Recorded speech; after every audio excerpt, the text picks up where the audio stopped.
and welcome to Laugh Your Way to a Better Marriage. I'm so glad you're here. This is the marriage seminar for people who hate marriage seminars. Hoo-ah! All right? I get a kick out of watching the couples when they first come in on Friday nights. You know, the girls, they're all lit up, you know, just, ooh, I got him here, I got him here, I got him here, you know. And the guy's going, oh man, I can't believe, I got here. But it's cool, guys. You can relax. You're going to love it. This is not one of those let's beat up on the men for not being women seminars. Yeah. That's what I'm talking about. And what is it with that anyway? Man, you ask a lot of women to describe their ideal man, and they'll describe another woman.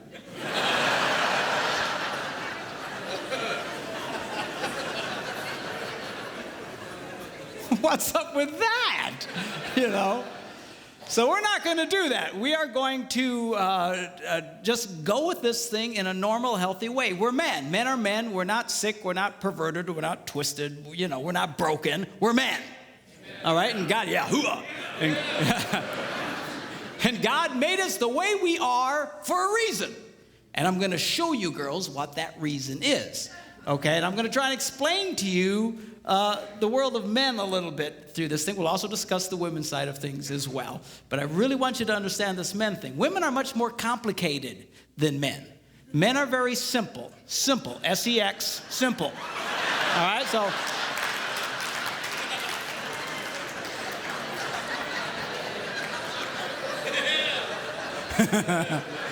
That's what I'm talking about, okay?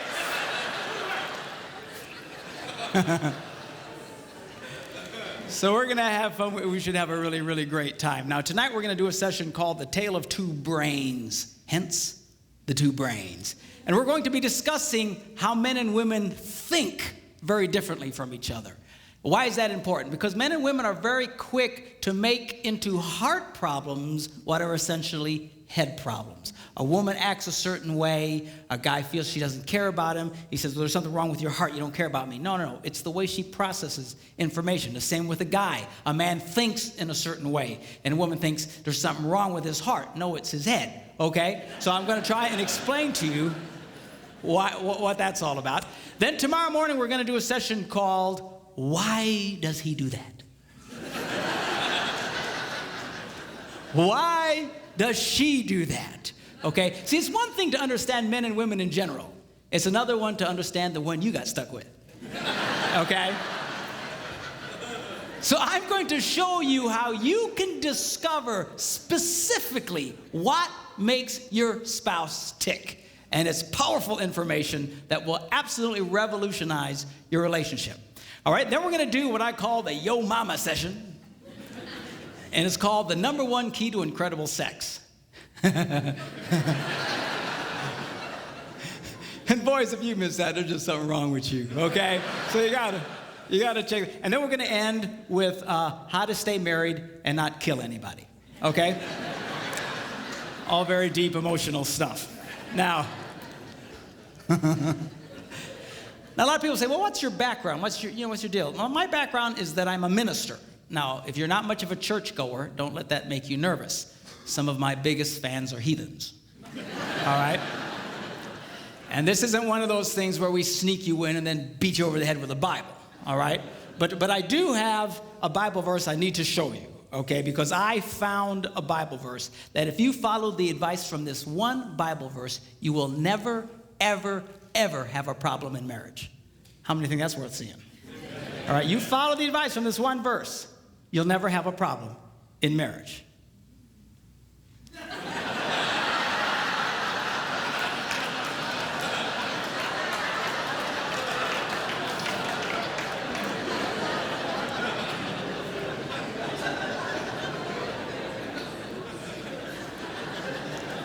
It says it's good for a man not to marry. All right? So, well, why would he say that? That's such a terrible thing to say. Because he goes on to explain, he who marries will have trouble in this life.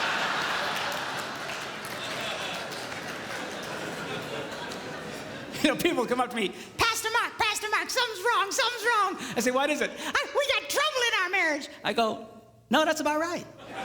Hey, there ain't nothing wrong. That's pretty normal. Now, you don't hear these verses read at weddings very often. Kind of downplay that. You don't see those on Hallmark cards. You don't see them on cakes with pretty calligraphy. He who marries will have trouble, but it's too late for you.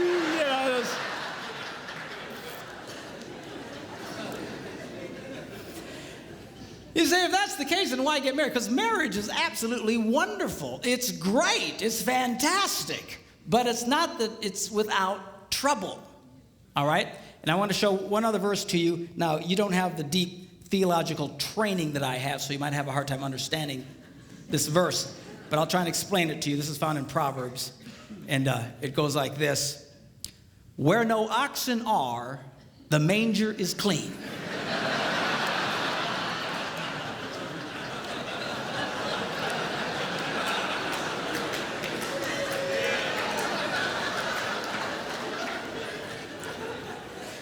Let me explain that to you, okay? What does that mean? What it means, if you're going to have an ox, you're going to have ox poo, all right? Now, if you don't like poo, and most of us are not real big fans of poo, if you don't like poo, the temptation is get rid of the ox. Preach it, brother. No. I don't want you to get rid of the ox, all right? So well, why would you keep the ox around? Because he goes to the second half of the verse, it says, because much increase comes by the strength of the ox. Well, now there's the catch-22. On the one hand, we all love the benefit of the ox, but nobody likes the poo. And what he's trying to tell us here is you cannot have one without the other. There is no such thing as a poo-free marriage. It just doesn't exist. Unless you shoot the ox, okay? But that leads to other problems.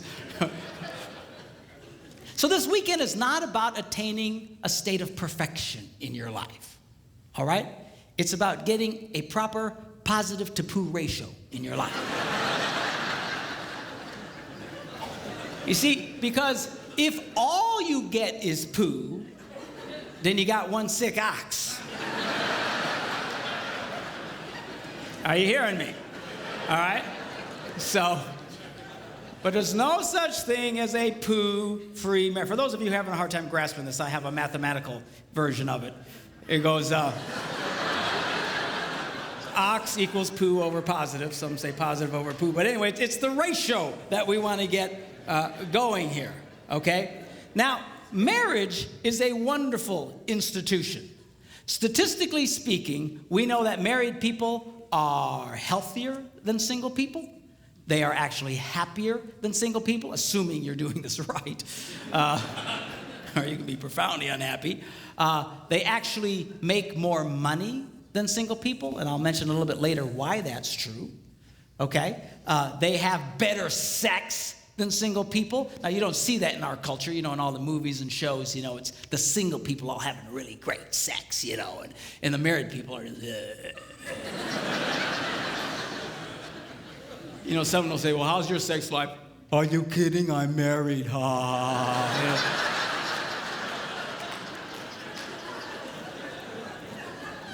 And it's not true, it's a bunch of baloney. Okay? Married people have great sex compared to single people. Single people don't even know what they're doing, for crying out loud. Okay? And statistically speaking, married people live longer than single people. This is particularly true for men. Statistically speaking, one of the most dangerous things a man can do in America today is remain single. It is the equivalent of smoking 2.5 packs of cigarettes a day. It's true. They found that if you take someone who has 2.5 packs of cigarettes a day and the health problems and the shortness of life and all the difficulties, and a single guy is pretty much the same. I guess the worst would be a single guy who smokes 2.5 packs of cigarettes a day. All right? But marriage is wonderful. It's great. It rocks. I love it, okay? If you do it right. Now, the problem here is so many people don't do it right. And it's not that they don't know, not that they don't want to do it right. They don't know what to do. We live in a culture today that seems for somehow in the relationship area to be completely clueless. We seriously don't know what to do. Now, this weekend, what I want to do is show you specific things you can do that will absolutely energize and transform your marriage life. How many think that's worth hearing? Yeah, okay? So,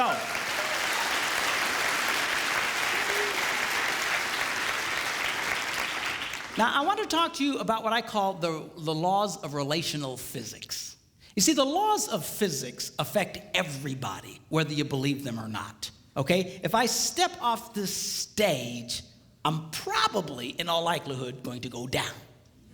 If I start floating around, you might want to freak out and run. But why? Because the laws of physics affect, well, I don't believe that. It doesn't matter what I believe. I'm going down, right? Doesn't matter if I'm a born-again Christian. Doesn't matter if I'm a heathen.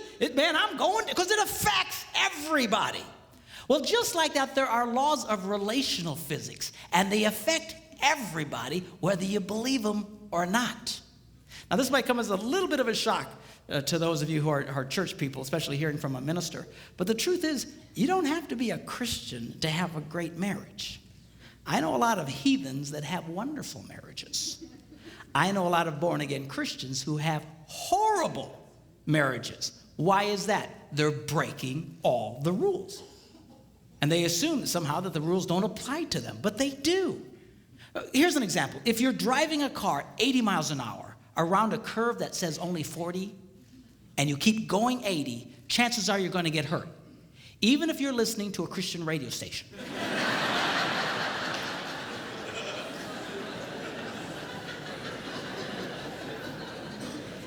Even if you have a statue of Jesus on the, he might be going, but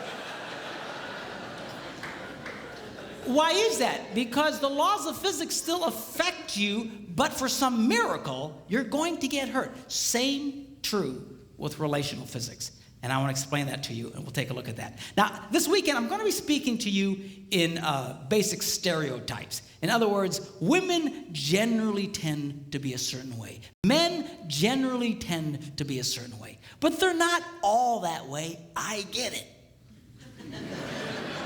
Okay? Some of the people that just have a cow. Well, I don't know if that's true for all men. I'm admitting it's not, all right? Just generally speaking, we don't have time to get into all the shades of gray. But generally speaking, men are a certain way, women are a certain way. If I start describing something that's not you, don't have a cow, just interpolate for your relationships. In Debbie's and I relationship, there are areas where we're completely opposite of a typical man and a woman. I remember when I was first studying this stuff, I thought, oh man, I'm a woman.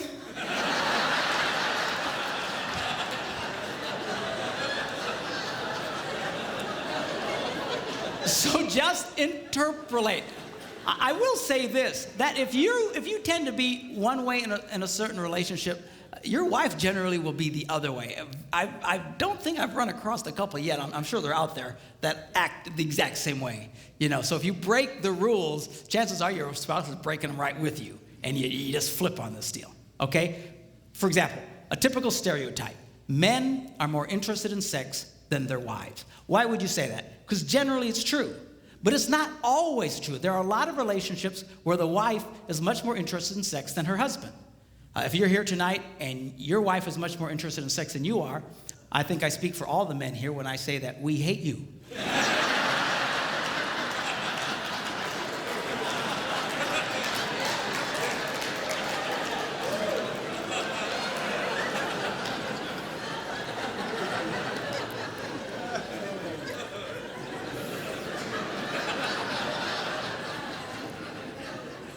Please don't tell us who you are.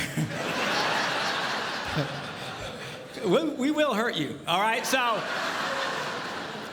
just go with the flow. It'll be cool. We'll have a great time discussing this thing about marriage. Now, I believe marriage is a life-giving institution. We live in a culture today that believes marriage is a life-sucking institution. It will suck the life out of you.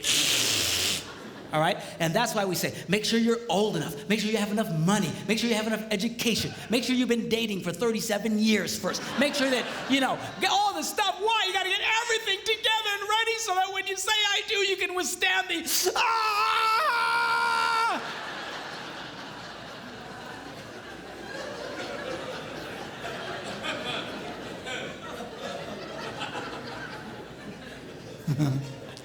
But it's not that way. It'll give you life if you'll do it right. If you do this right, marriage can be the closest thing to heaven on earth. If you do it wrong, well, you fill in the blanks. Okay? So now, we're going to start discussing men's brains, women's brains, and how they're very different from each other. Now, I want to start with men's brains. All right? Now, men's brains are very unique. Men's brains are made up of little boxes. And we have a box for everything. We've got a box for the car. We've got a box for the money. We've got a box for the job. We've got a box for you. We've got a box for the kids. We've got a box for your mother somewhere in the basement. We got boxes everywhere. And the rule is the boxes don't touch.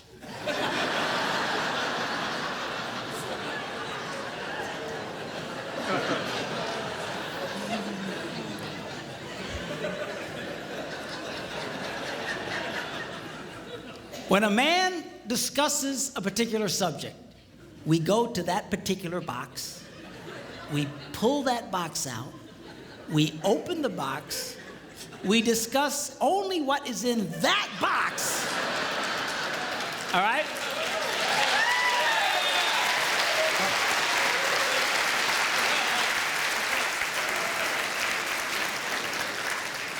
And then we close the box and put it away, being very, very careful not to touch any other boxes.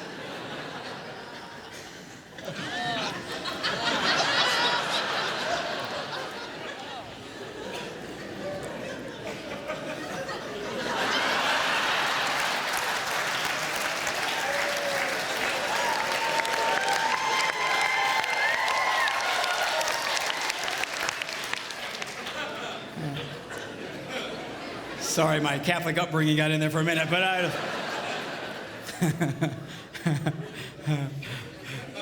I'm not a Catholic, but I went to Catholic school when I was little. I had a nun who taught on hell like she was born and raised there. I mean, I'll never forget it, but it did me good, actually. It was a good thing. Now, women's brains are very, very different from men's brains. Women's brains are made up of a big ball of wire. And everything is connected to everything. The money's connected to the car, and the car's connected to your job, and your kids are connected to your mother, and everything's connected to everything. And it's just like...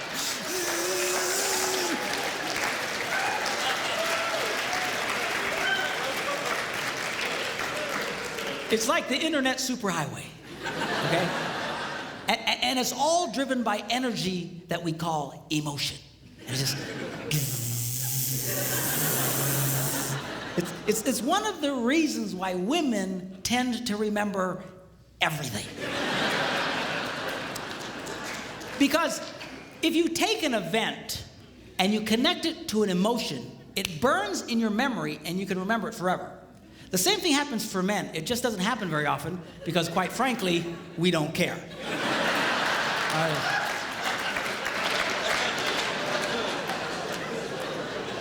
Women tend to care about everything.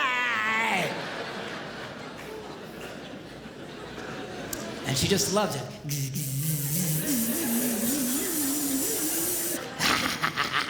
Okay?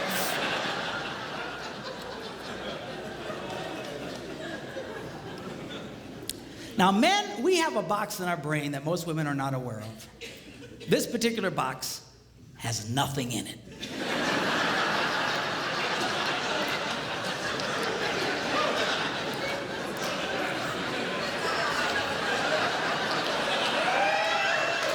It's true. It's true. In fact, we call it the nothing box. And of all the boxes a man has in his brain, the nothing box is our favorite box.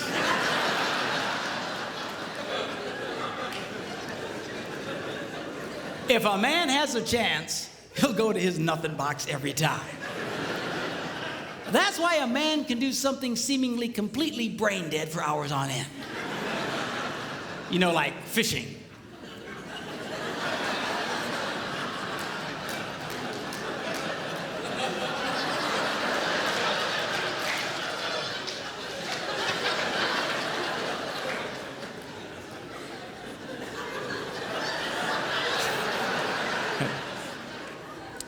And we love it. That's why a guy can sit in front of a TV and go.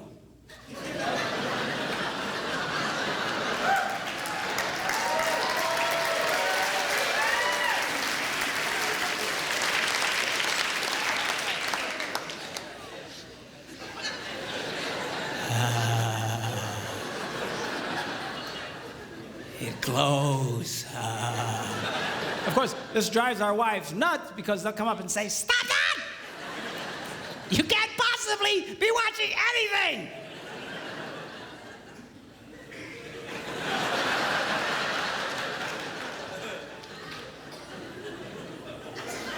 I'm not.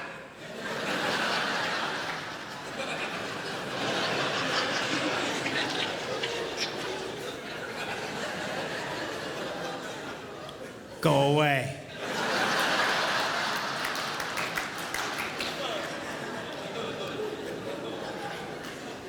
Now, they've actually measured this. The University of Pennsylvania a couple of years ago did a study and discovered that men have the ability to think about absolutely nothing and still breathe. You know, they connected all the wires and stuff like that and watched the brain activity, then all of a sudden, I think he's dead. Huh? You know, women can't do it. They can't do it. Their minds never stop. And they don't understand the nothing box. And it drives them crazy. Because nothing drives a woman more crazy or makes her feel more irritated than to witness a man doing nothing.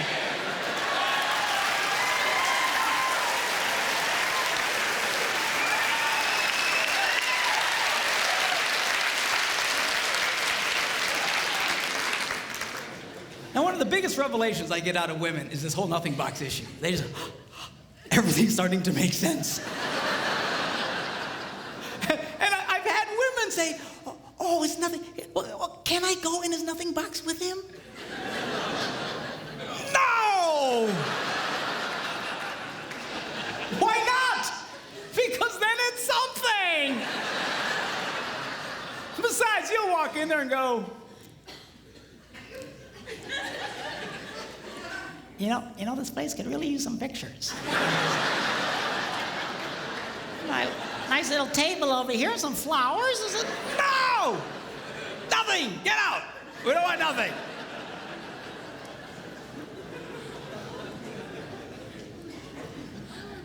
Now, this handles the way men and women handle stress. Okay? When a man is stressed out, all he wants to do is run to his nothing box. This is how we unwind. The last thing we want to do when we're stressed out is talk about it. We don't want to talk about it. We just want to. Of course, it just drives her nuts, you know. A woman will see a man in that vegetative state and she'll come up and go,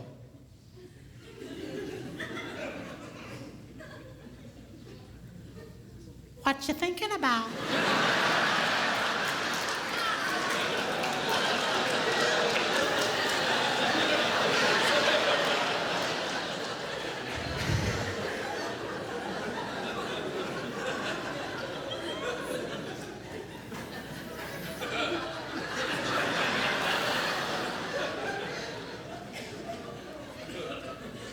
Nothing. We gotta be thinking about something.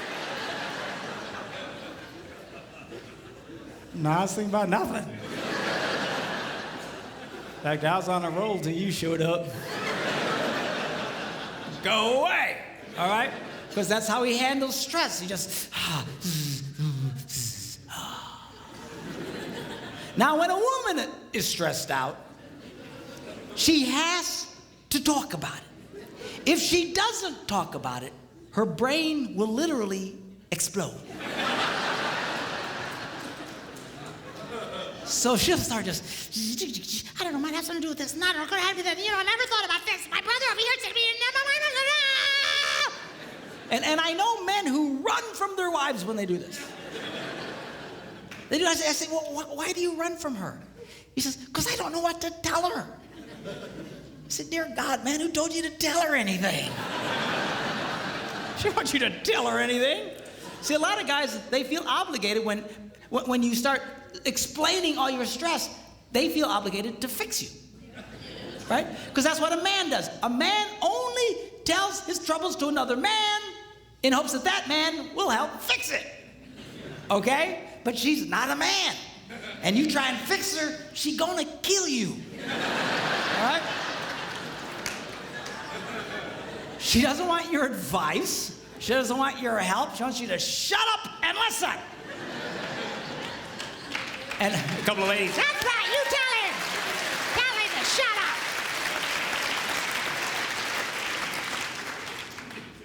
up. They like that. Now, I had one guy tell me, he said, man, if she just tell me how she feels. I said, she doesn't know yet. He said, what do you mean? So that's how she figures out how she feels, by connecting this wire to that wire, this wire, and so. Now, because they love each other, they offer to each other their answer, their solution. A man senses his wife is stressed out. He loves the girl. He offers to the girl his best and finest solution. Or just quit talking about it.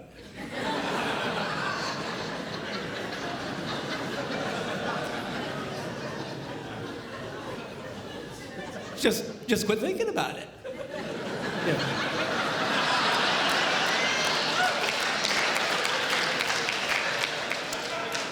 And that's when she starts reaching for the knives and stuff. But she's gonna stab you if you keep it up, okay? Now, a woman, she senses her husband's all stressed out. She loves him.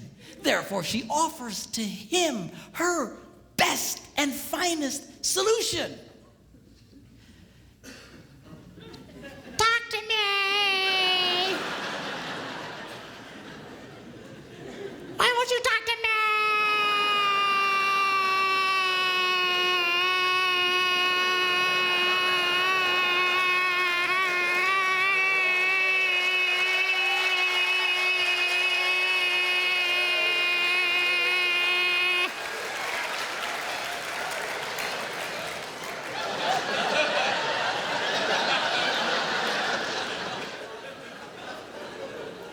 Go away. He doesn't want to talk to you. Leave him alone. He will not die. He's not a woman. All right?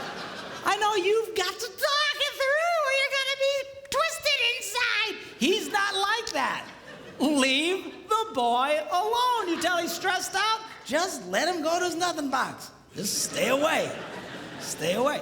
Okay? And it's hard for us to understand that because we think so differently from each other. Now, not only does this affect the way that we respond in stress and stuff, the way our brains are wired also affects the way that we use words. Okay? Men tend to use less words than women. That's because the women have all the wires they're trying to connect, and they've got to explain each and every connection.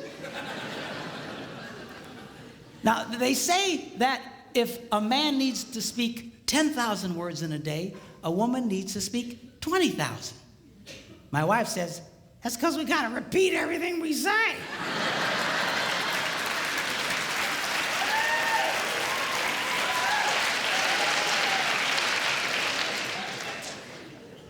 To which I responded, huh? Where is my darling redhead? Is she around? Come up. I want you to meet my wife, Debbie. Come on up here and just...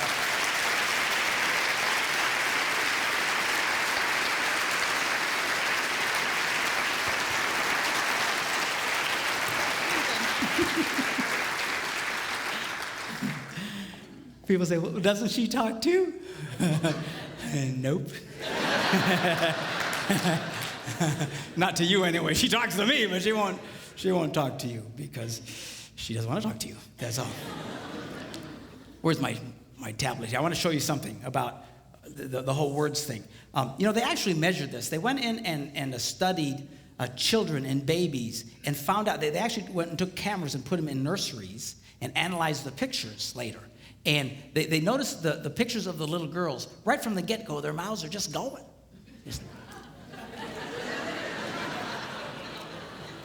It's true.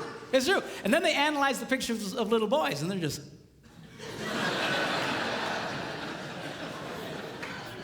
They're still thinking, what was that? I want to go back. I don't get it. Okay? Then they went and they recorded conversations of little boys and girls on playgrounds. And they went back and analyzed them. And they discovered that little girls loved to talk. They were very articulate, loved to use full sentences, just loved to talk. And if they didn't have anybody to talk to, they were perfectly content to talk to nobody. And they were just complete sentences. Then they analyzed the conversations of the little boys, and only about 55% of it was intelligible. Because that's what they were saying.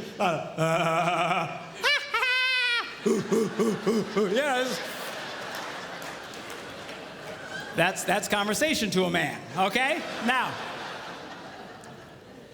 not only do we use different amounts of words, words can mean different things to men and women. For example,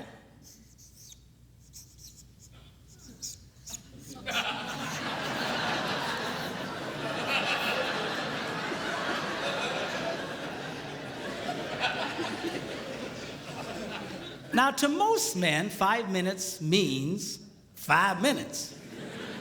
To a lot of women, it can be an indefinite period of time. Are you ready yet? 5 more minutes!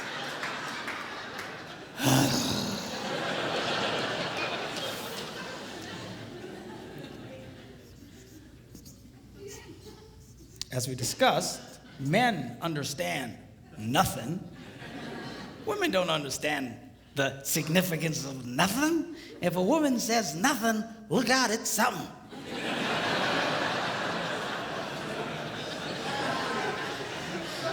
Oh, dude, man, I don't know what happened. What happened? I don't know. I asked my wife what she was upset about. What'd she say? Well, she said nothing. Get out of the house, man! Run now! Get out!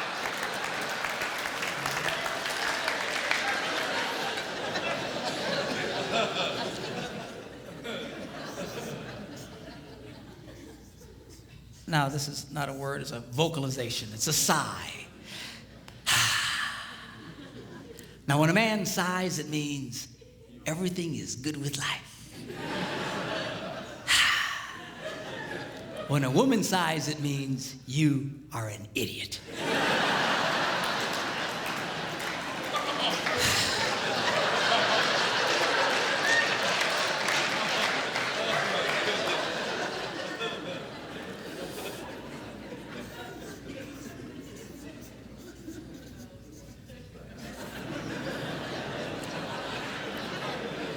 Now, when a man says, go ahead, he's being polite. When a woman says, go ahead, she's giving you the opportunity to explain whatever stupid thing it was you just did. But you need to be very careful in the explanation because it's very likely to be followed by a sigh.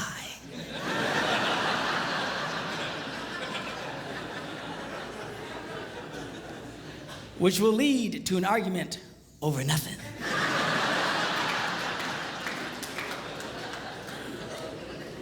And then you ain't gonna have sex again for at least 5 minutes.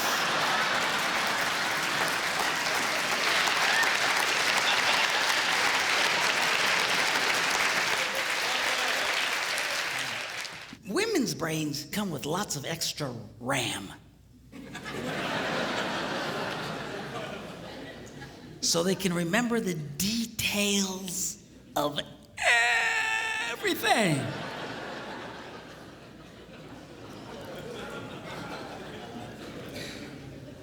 Men's brains come with only the minimum basic requirements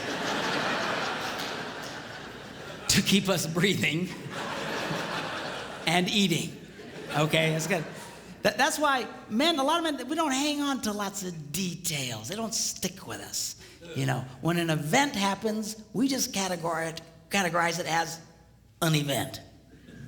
All right. Whereas women, it's not just the event, it's all the details connected with an event. You'll run into this when a friend of your family or something will call and you know, she just had a baby. And then you tell your wife, oh, so-and-so's called, they had the baby. And she'll say, well, what was it? And he says, well, it was a baby. Well, what kind of baby? I don't know, it's a baby. What difference does it make? Well, how long was it? Well, I don't know. You know, how long, how tall, how many, you know, how much did it weigh? I don't know, under 20 pounds. What, you know, just... But there's detail. You know, a woman will come up to a guy and say, how was your day? And then we go to the RAM, and all it's there is that it was a day.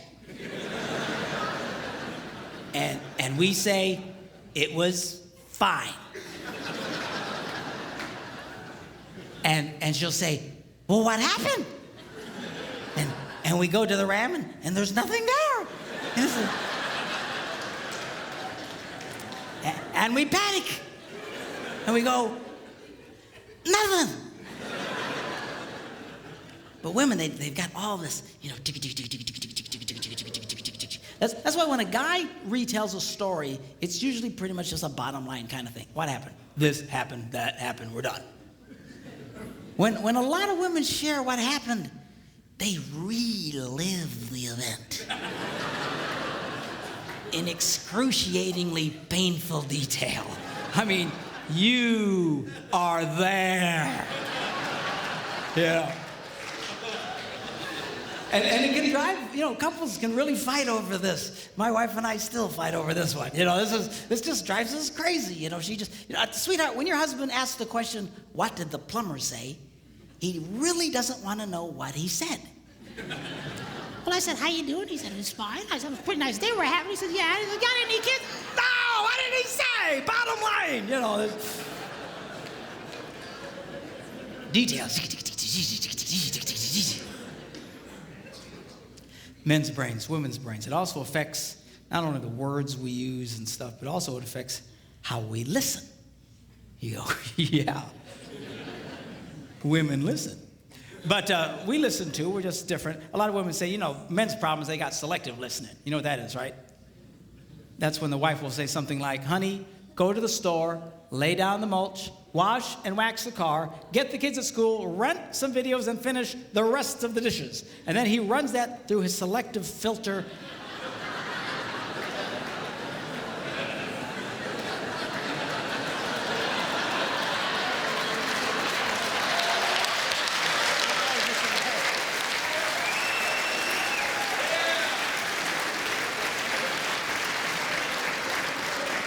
And all he hears is, honey, go lay down and get some rest, okay?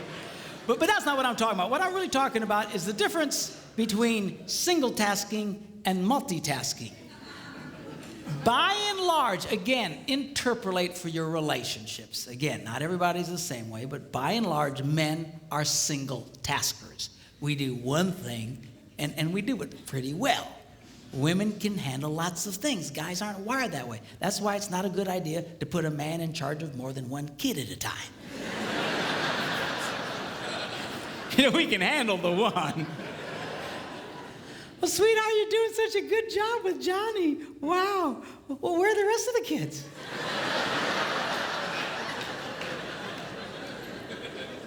We got other kids? But man, we just I'm a classic single tasker. I'm so bad, I'll be going along and I'll forget the one thing I was doing. I'm completely lost. I need to reboot my brain. Say, whoa, where am I? You know. But men, generally speaking, we do it. Now, what we do very well. One of the reasons that men are so good at what they do is because of this ability to completely focus on just one task. Men usually will rise to the top of any profession, even those dominated sometimes by women. The best hair designers in the world, a lot of times, are men. Best cooks in the world, men. Why is that? Because we have this unique ability to focus on just one thing and do it extremely well, okay? Women are wired differently. You know, they're just and you know, my wife can be, you know, in the living room, watching TV, reading a book, making knickknacks, and talking on the phone all at the same time. It's just amazing to me. Of course, I'll come in and I'll assume she's not watching TV.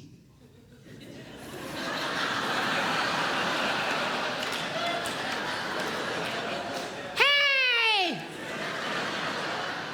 What? I was watching that. How can you be watching that? You're making knickknacks and such. Put it back! You know. We're just.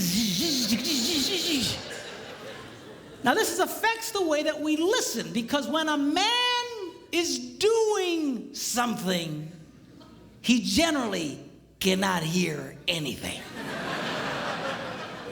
It's just true. Women are not like that. Women can be doing lots of things and holding 3 different conversations. Just, now, you know, she'll walk into a room and she'll see her husband reading the newspaper, and she assumes, I multitask.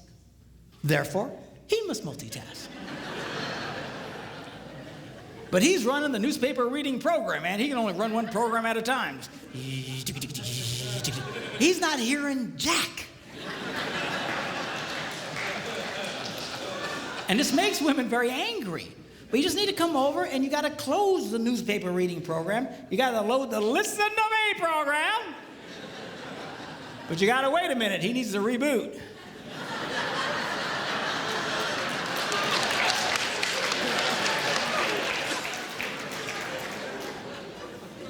I didn't know you was here, you know? You laugh, but I'm serious, girls.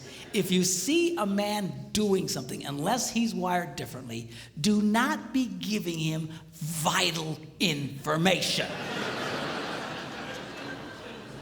Because this is a train wreck waiting to happen. You'll have this conversation again.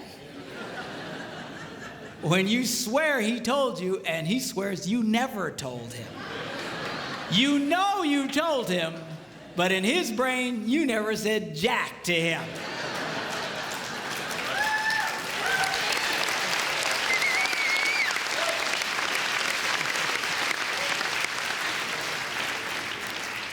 The problem here is, guys, we get ourselves in trouble because men have this natural defense mechanism that at all costs, do not stop doing what you're doing.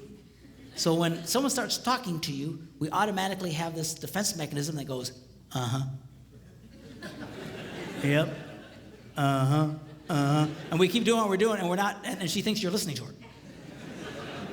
But you're not listening. You need to stop what you're big boys, stop what you're doing, turn to the girl, and pay attention to her. So it's not all on the ladies. You're big boys. When she starts talking, stop! Listen to the girl, and then let him go back to what he was doing. Sounds fair, right?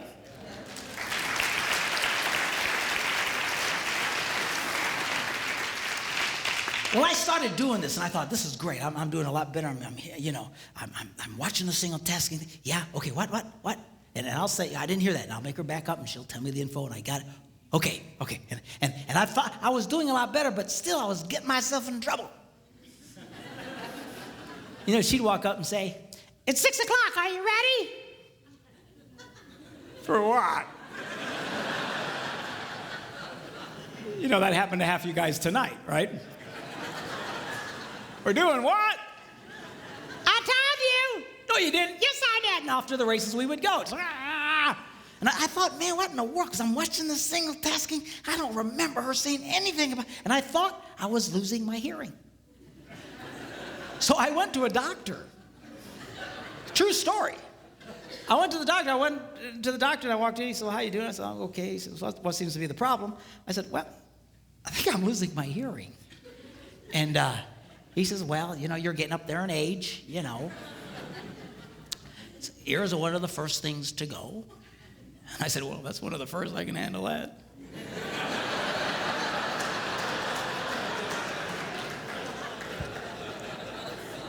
We'll talk more about that tomorrow. But, so I said, well, go over to Nurse Cratchit. She'll test your ears, And so I follow the lady, and I walk into this room, and they got this cheap box on a table with some real chintzy headphones. And she says, all right, now, put on the headphones. When you hear the beep, raise your hand. If you don't hear the beep, don't raise your hand.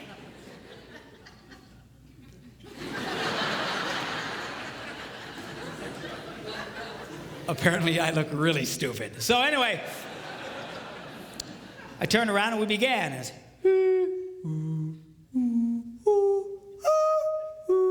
pretty soon she goes, really, you can hear all that? And I turned around and said, yeah, why? She's hitting the box.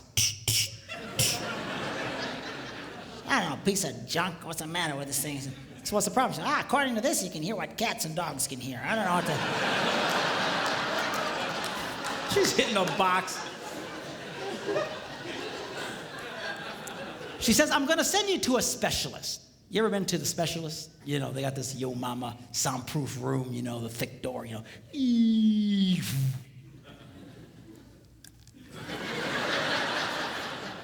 got the person, sitting behind the glass, You feel like you're in a people aquarium. Sir, would you sit down? But anyway, so at the time we lived in Green Bay, Wisconsin, and right downtown Green Bay, there was a place called Eye and Ear Associates. I'd never heard of them before. I had no reason to hear from them. But she said, I'm going to send you these people. They have all this fancy equipment. And so she takes the doctor's pad and she writes Eye, Ear, and she abbreviates Associates and hands it to me.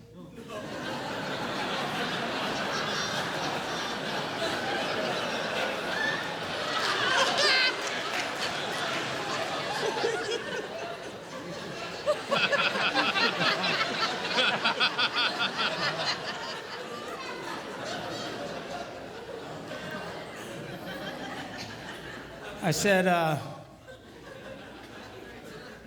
what kind of doctor is this? It's a true story. She says, what do you mean? I said, I heard of eye, ear, and throat.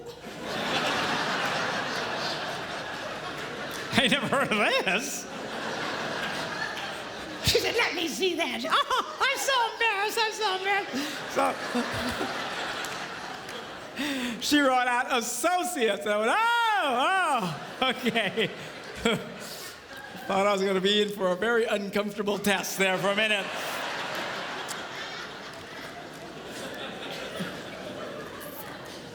So I go to the eye, ear, and, doctor, and I get in there, and I sit down, and she's behind the glass, and she has to push the button to talk. Okay, now put on the headphones. When you hear the beep,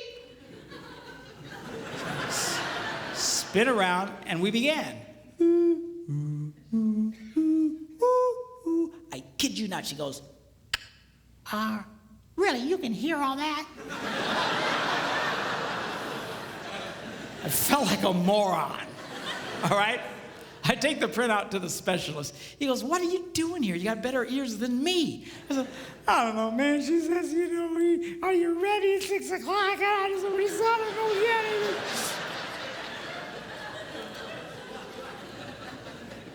So I go home and I walk in the door and she says, well, what'd the doctor say? She doesn't sound like that, by the way.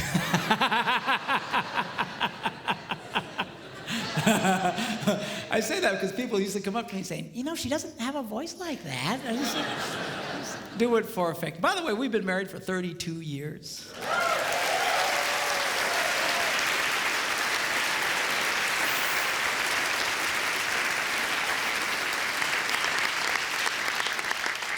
We have 2 grandsons. Very cool. Beautiful boys. One's 10 months old, the other one's 8, and they are just such a delight. I love grandchildren because now it's payback. Give me. You want some more sugar? There you go. Okay. Bye. Yeah.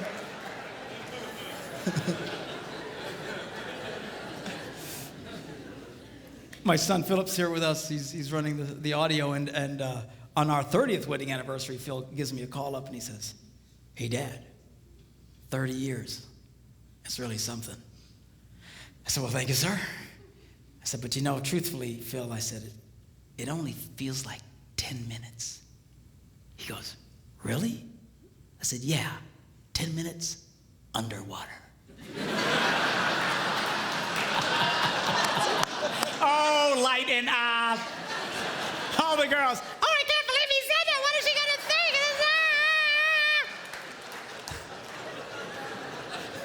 It's just the joke box, all right? Just a joke. So I come back from my ear thing. She said, "Well, what did they say?" I said, "Well, they said I can hear what cats and dogs can hear." She says, "Well, it's not your problem. Your problem is you just don't pay attention." And I thought, but I've been paying attention. I was watching this single tasking thing, and so I thought, I'm going to do a test. I want to see how far she gets away before I can't hear her. So the next day we're sitting in the kitchen, and she comes up, and she's talking to me, la, la, la, la, la, la, la, la, and I go, uh-huh. And then she walks a little bit further away. She says, la, la, la, la, la, la, la, la, la. I go, okay, I can hear that. And she gets a little further away, la, la, la, la, la, la, la, just doing multitasking thing. Then she goes into the living room, la, la, la, la, la, la. And now she goes into another room. She's now on the other side of the house, still talking to me.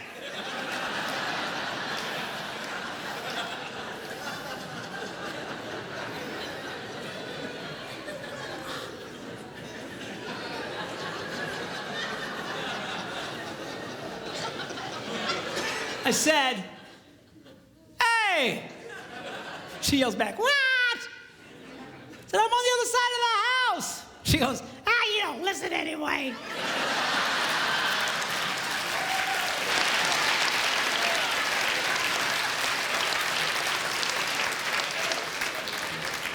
The next day, I caught her. This time she goes upstairs. She's on another floor, still giving me vital information. That's when it started dawning on me. Wait a minute. We might single task, but these women so multitask, they just keep doing what they're doing, and whether or not you're in the same area code is irrelevant. Irrelevant. That's the word. I had a guy the other day says, my wife's like that. She'll be talking to me. She's by the dryer, and she'll be telling me something important. La la la la la. Then she'll stick her head in the dryer, reaching for something. La la la la la la. And boy, you better do that, or you're gonna be in big trouble.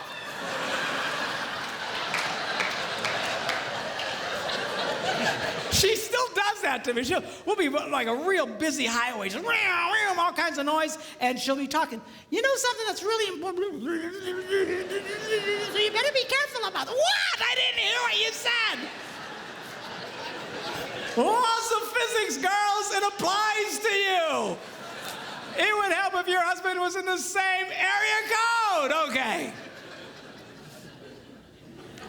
Now, I first shared this story at a men's conference that I was speaking at, and I thought it was just a funny story that had happened to me. But as I'm sharing it, all these men's heads are going.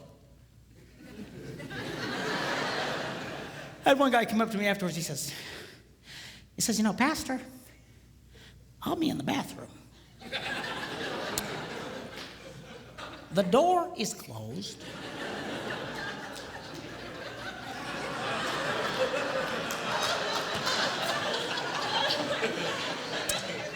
The fan is on.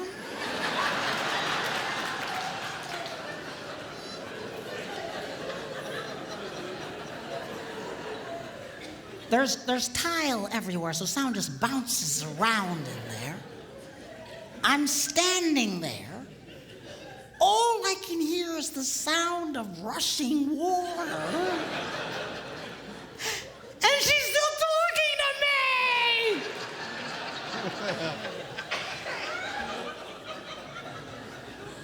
You know, I figured out that's why we miss sometimes, girls. What? What?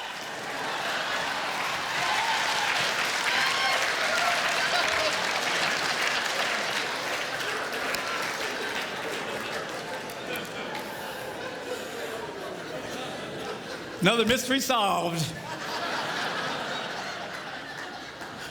Girls, don't be so multitasking that you're doing a gazillion things giving him vital information. All right? And especially if he's doing something. I'm telling you, this simple thing that I'm talking to you creates more arguments and more frustrations in marriages, and we're fighting over nothing. But you know you're really married to a multitasker when during a moment of intimate passion,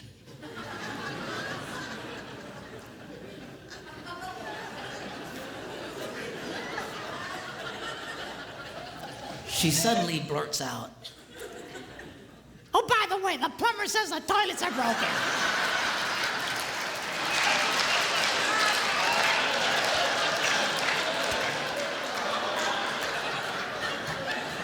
Focus, woman, focus!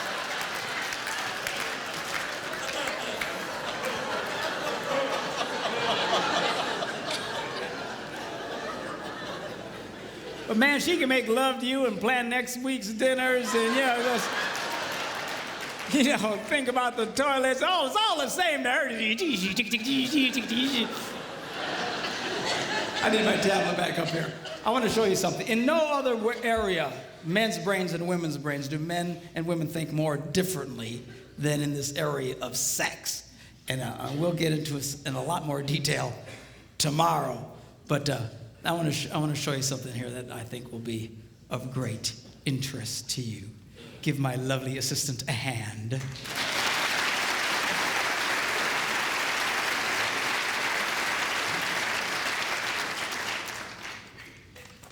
Now, sex is a pretty big issue, particularly for men.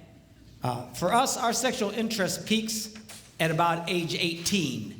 And then goes down from there. So if you were to chart it out, it would look like something like this. It peaks at about age 18 and then goes down.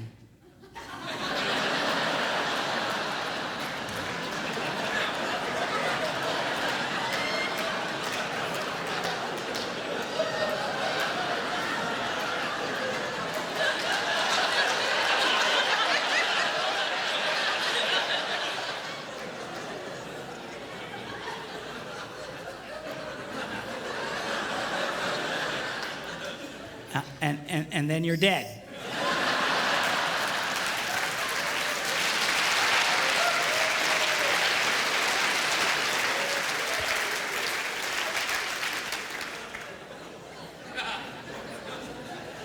Now, something's important for women to understand. When it comes to this area, we're no longer driven so much by our brains or by our hearts, but it's by a chemical. It's called testosterone. And it runs through our blood.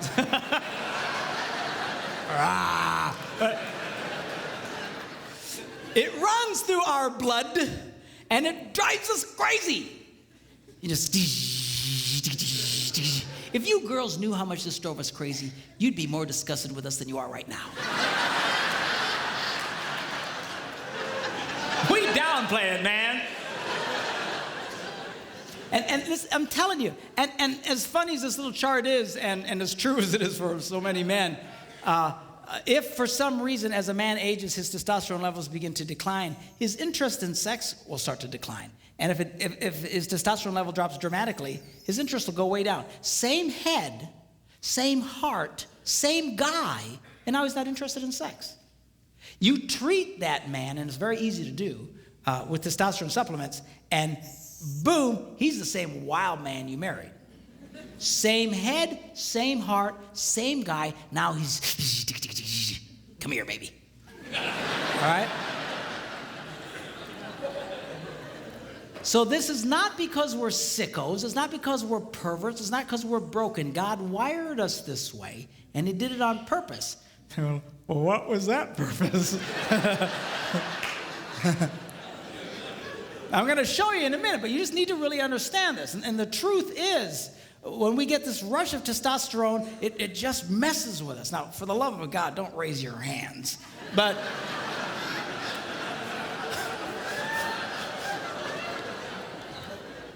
most men will admit that we usually receive a testosterone rush, usually very early in the morning, and for no reason at all. Dun dun dun dun dun dun dun dun dun dun dun dun dun dun. 10 hot.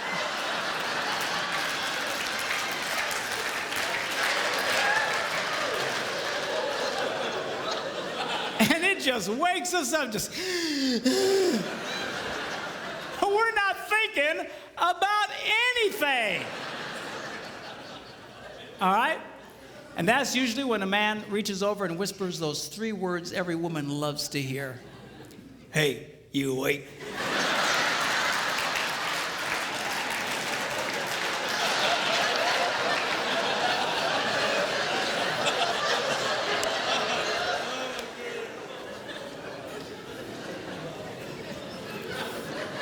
We'll be talking more about that tomorrow, okay? All right, so why does God wire men this way? Okay, now to explain this, I need to do an anatomy lesson. Okay, y'all okay? Hang on, Margaret, he's gonna draw pictures. It'll be okay. We'll keep it clean, okay? Now, we'll call this the girl's heart. And in the interest of keeping everything at least PG-13, we will refer to this as the place of happiness.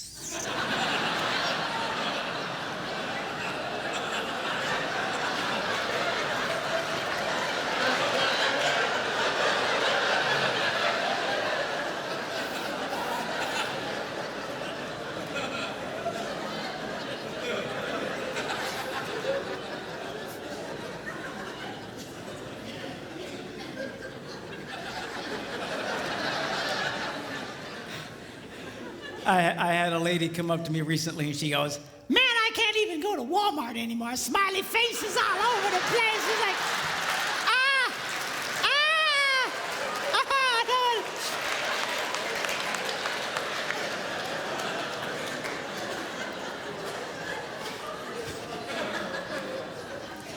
Now, at some fundamental level, this is every man's basic interest in a woman.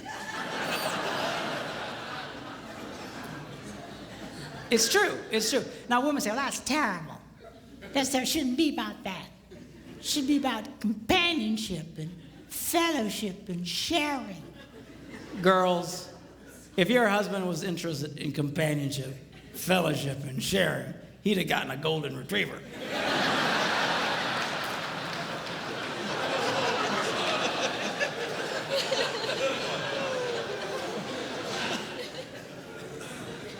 He's interested in this, and he's supposed to be. That's the way God wired men. But what men fail to understand is the key to this is this. And if a man successfully touches this, she gives him the green light, and now he can touch this.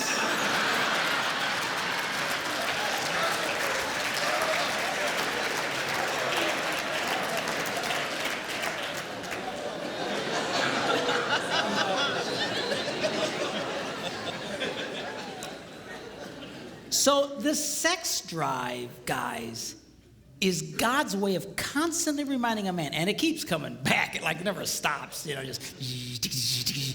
On average, a man will feel the need for sexual release on about every 72 hours. That's every 3 days. Some more, some less. My husband's every 72 minutes. But that's your problem. But anyway. But seriously, the reason that keeps coming back is to motivate the man, be nice to the girl. It's not so you can just go, "Hey, you awake?" Are you hearing me? A lot of guys do that. As soon as they feel the buzz, they're just reaching for the girl. "Come here, baby. Come here. Come here." Don't be a moron. She won't want to come here. The reason that buzz hits you again, remember, be nice to the girl. Be nice to the girl. Be nice to the girl. Be nice to the girl. I got to be nice to the girl. And this is what motivates me. I try to be nice to my wife. And I spend time with her, and I take her to lunch every day, and I'll take her shopping. And well, Pastor Mark, do you like going shopping? No, I hate it. You know, she drops me off at the bench with all the old guys, and I sleep with them. You know. Then she comes, picks me up, drops me off at another bench. You say, well, if you don't like it, then why do you do it? I'll tell you why, because I want some of this.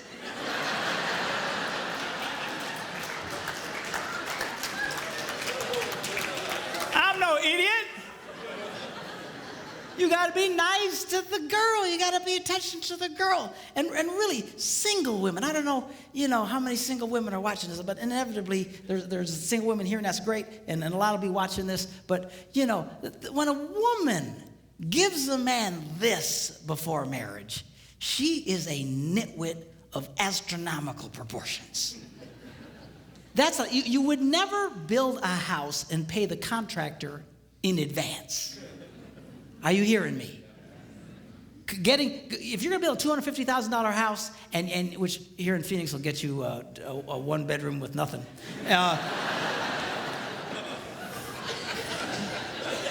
Man, I got a huge condo on a lake in Wisconsin for $250,000, man. I'm telling you, here you got nothing. But anyway, you wouldn't pay the guy in advance and give him, here's the $250,000. Do you know why? The house will never get done on time. He'll never do what he's promised to do. Why? Because it's just the nature of human beings. You pay them as they hit certain marks. Certain things get accomplished, you finish it, you give them some more, and then you wait till everything's right, and then you close. Why? Because that's the way people are wired. If you were just to give it to them, you would be a nitwit, a moron. That's what women are doing today. They're coughing this up front, which is every man's basic fundamental interest in a woman. You've already given him everything he wants. And then they sit around and say, well, aren't you going to marry me? Aren't you going to spend more time with me? Aren't you going to... No, he's not. Why won't? Because you're an idiot. That's why. Don't do that. Give him that thing. You make that bar earn it.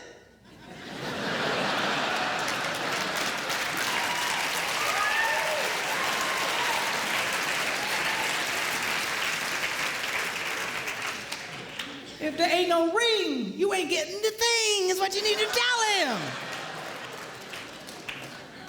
No, seriously, girl, I don't know what. There's something that really happened in the female culture. I think it's because of the women's lib thing, and they think, well, now we can go out and we can be as sexual as men and stuff like that. But they are fighting against their own interests. There are millions of women in America today that are so frustrated they can never get this. They can never get this. You know why? Because they're dumb. I'm serious. I don't mean it in a mean way, but they're doing a dumb thing, like just coughing this up to every guy that comes along, thinking this. It doesn't work that way. It doesn't work that way. Now, every woman's basic interest in a man is this. What a lot of women fail to recognize is the key to this is this.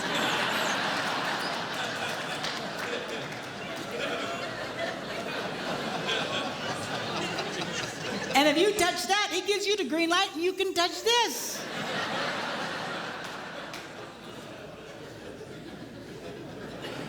So, but I thought you said women weren't supposed to do that. Outside of marriage, inside of marriage, you got to work it this way. Outside of marriage, you defeat yourself. But inside of marriage, you have to realize this is a very important deal. It is. It's huge.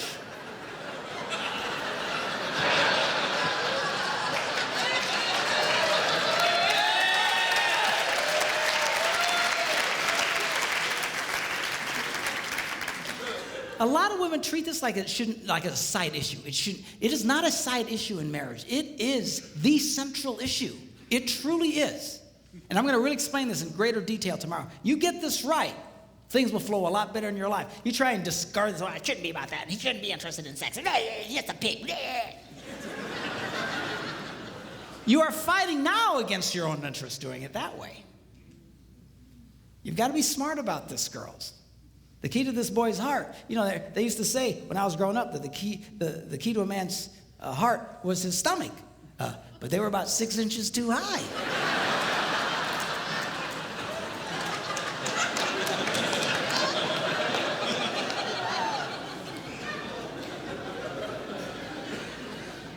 And this is important. I got to tell you, girls, if it weren't for this, we probably really wouldn't deal with y'all. I know that sounds terrible, but I'm just telling you like it is. You know, you take that out, man, I don't think we'd go through the trouble, honestly.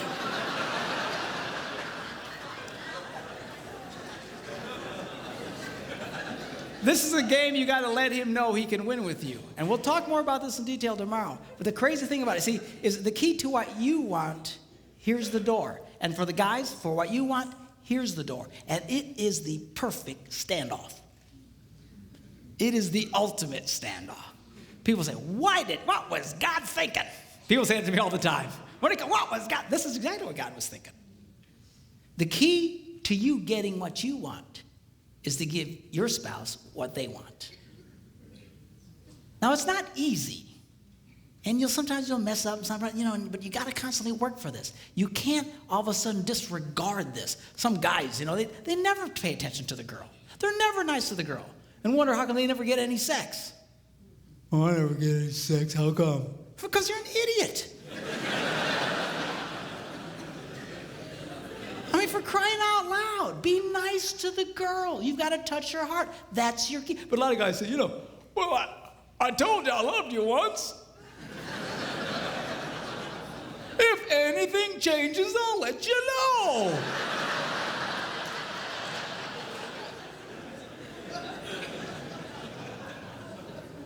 I wonder how come I'm not getting any sex. Well, because you're just blowing it. You're blowing it. And girls, same thing with you. The key to this is this area here. Don't dismiss this. If you guys will flow in this thing, it works and it's great and it's extremely powerful. It is the most powerful thing God ever designed to connect two people. And we'll get into it in a lot more detail tomorrow.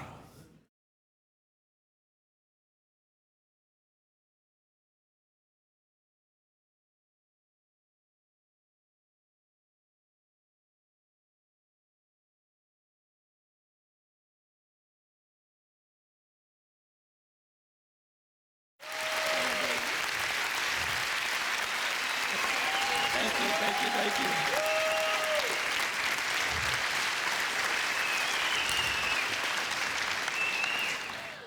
All right. Men's brains, women's brains. Women's brains think give. They just love to give. They're happiest when they're giving. You get a bunch of women together and they're all giving to each other. Oh, I love your hair. I love your shoes. I love your outfit. Oh, they just love it. Now, men's brains are a little different. Men's brains think, take. And you get a bunch of men together, and we insult each other. We do. You're fat. You're ugly. You smell. Thanks, man. That's... So if women love to give, and men love to take, which way do you suppose the give and take goes in most relationships? That way. Women think the answer is to give more. If they give more, it will inspire him to give back. Ain't gonna happen. All right? You've got to learn, girls, that if you're going to be truly happy, you're going to have to learn how to take in your relationship. And women are fundamentally very uncomfortable in taking in their relationships. They just love to give. But you'll give yourselves to death. A lot of you just burn yourselves out. It's not unusual to have a woman and her husband come into my office and, she's been married, they've been married for 25 years, and she says, I've given it that bad. I have nothing left to give. You ever hear a woman say that? I have nothing left to give. They're burnt because they've just given so much. Then you look at the husband and he goes, I thought we had a good marriage. I go, because it's been great for him. She's given, he's taken, this rocks. All right? So now, girls, I'm going to show you how you can take advantage and change that flow in your relationships. I'm going to show you how you can get a man to do what you want him to do. All right? Now, when I first say that, all the girls go, yes. And all the boys go, you sold me out, man. You sold. But be cool, because the guys like this part. It's the women who hate it. I get more static from women over what I'm about to tell you because fundamentally they hate taking in relationships. They think that he should just give on his own. He should just give. They're hoping, when I say get a guy to give to them, they're hoping I'll say, bad guy, bad, bad, bad. You need to give more. And that's what a lot of these people do in some of these seminars. They beat up on guys. You need to be more. No, the real key, I think we've established it doesn't work, okay? The real key is to change the woman's perspective and empower you because you, in fact, have the power to change this. But a lot of women have been so affected by over-romanticized concepts in marriage that they don't understand this. They really think that if he really loved me, this would all just happen automatically. If he really cared about me, la la la la la la la la la la. A lot of women really struggle with this concept because they tend to live in this false romantic fantasy land.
Girls, you can either sit around with your hearts broken all the time, or you can do something about it. And I'm going to show you what you can do. 4 simple steps, how you can change this dynamic of give and take in your relationships. Okay, y'all ready?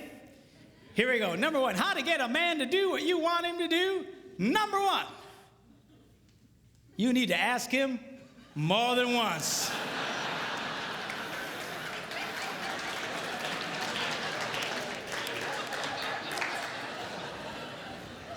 Asking a man to do something once is like never having asked him to do it at all. Why is that? Men are always in such a take mode. We're constantly take. We compete taking. We're in business taking. We're just take. We're just in this take mode. And all of a sudden, his wife will say to him, honey, will you do such and such for me? And his left brain says to his right brain, you hear something.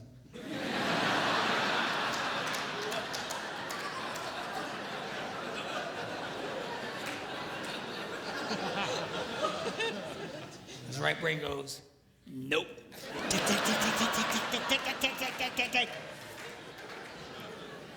It takes more than once to get through to the boy. Now, a lot of women, they think that, that their husband, they're holding out on him. That we are sitting there intentionally not doing what he asked us to do, just because we're full of hate. But I promise you, when you asked it, it went in one ear, spun around his nothing box, and shot out the other one. And he doesn't remember jack about what you said. Now, when I was first studying this, I thought, this can't possibly be true. This has got to be inaccurate, because I'm married to a woman who has no problem asking me more than once. She said, honey, will you do such and such for me? I go, no. Come on, sweetheart, do this for me. No. Just, come on. She's got the thing, she pats my cheeks. You're such a good husband. Do this thing for me. Okay, and then I do it. So when I was first reading this, that they were saying women only like to ask one time, I thought that can't possibly be true. And I remember I was in a church in Green Bay, Wisconsin at the time. I was one of several pastors at a large church there. And I before service started, I thought, I'm going to ask some ladies because this can't possibly be right. So I quick came up to a lady. I said, let me ask you a question. She said, yeah. I said, do you have a hard time getting your husband to do stuff for you? She goes, Pastor, you have no idea. She says, I asked that man to paint the ceiling. That was back in October. It's March. He doesn't do it. He walks in every day. She's just getting mad telling me about it, okay? And I said, okay. I get it. But let me ask you a question. Because remember, I want to prove what I just been reading wrong. I said, let me ask you a question. How many times did you ask him to do it? And she stared at me like a dog at a new dish.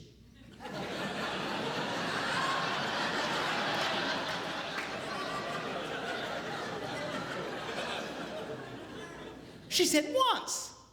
I was stunned. I says, why wouldn't you ask him more than once? She says, I shouldn't have to. I said, you might want to try that. I got away from her. Went to another woman. I said, come here. And she says, what? I said, let me ask you a question. Do you have a hard time getting your husband to do stuff for you? She says, Pastor, you have no idea.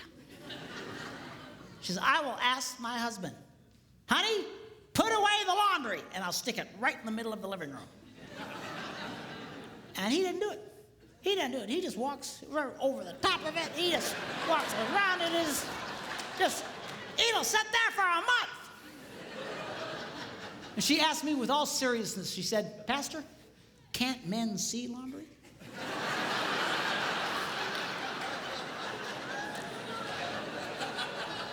I said, yeah, we can see it. Just doesn't mean a whole lot to us. So she's just getting angry, just tell me about it. So I said, okay, yeah, I get it. But let me ask you a question.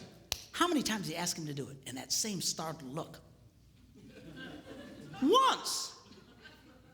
I was amazed. I said, once? Why wouldn't you ask more than once? I shouldn't have to.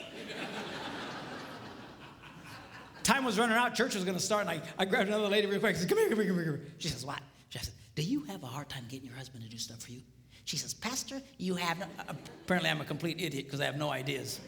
But, you have no idea. And she goes on to start living out the horrible transgressions of her idiot husband. And I asked the same question, okay. But how many times did you ask him to do it? Once. I said, why? Why wouldn't you ask more than once? She says, I shouldn't have to. Ladies, are you listening to me? You have to.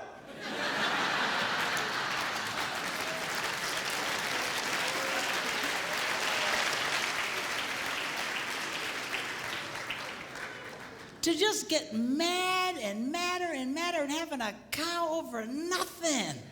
He doesn't even remember what you said. You're thinking about it. But then I learned something. The reason women find this so offensive is because really, they don't want to ask the first time. It's true, you little sinners.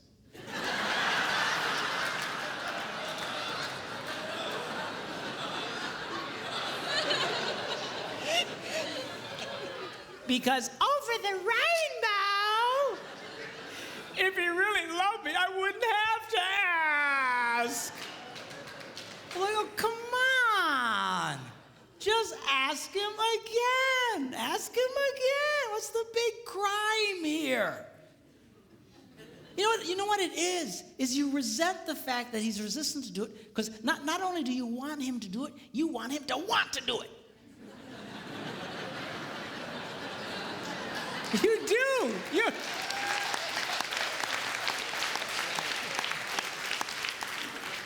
Well, I got news for you. We don't want to do it. We're never going to want to do it. If we wanted to do it, we'd have done it already. What do you care about the internal motivations of his heart? Stop. So he does it. I'll finally do something my wife wants me to do. I don't want to do it. I say, I don't do it. And she just... because she's getting something out of me. What's with this? Always analyzing the internal motivations of the guy's heart. I mean, getting yourself all kinds of trouble. I was in Germany some months ago doing some seminars for the troops who were rotating out of Iraq with the army. This one lady tells me, she says, you know what? She says, my husband, if there are dirty dishes in the sink, he cleans them and puts them away.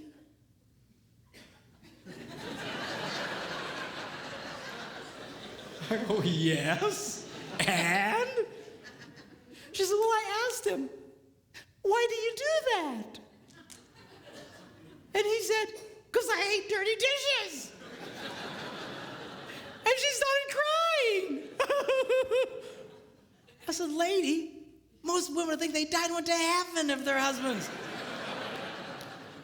Yeah, but I wanted him to say, well, I do it because I love you.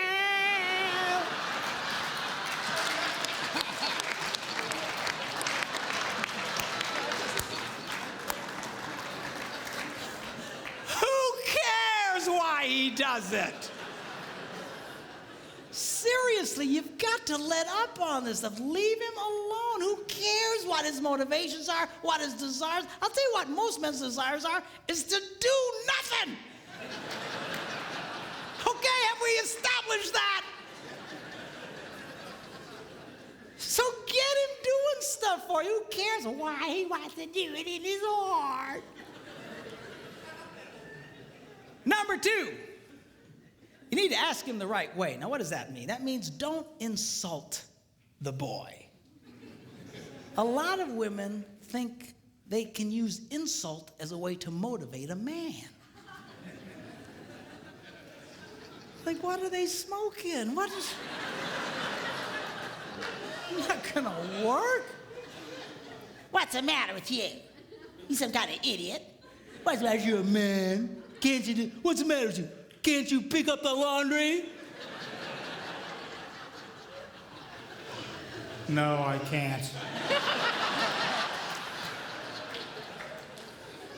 Don't insult. Do you know why women do that? Because it would work on them. If you insulted a woman, if you embarrassed a woman, she would change. She would do something about it. But you embarrass a guy, you insult a guy, we don't care. We just become more resistant. He's not a woman, okay? Don't insult the boy. Insult is not a motivator for a man, all right? Number 3, you need to train him with positive reinforcement.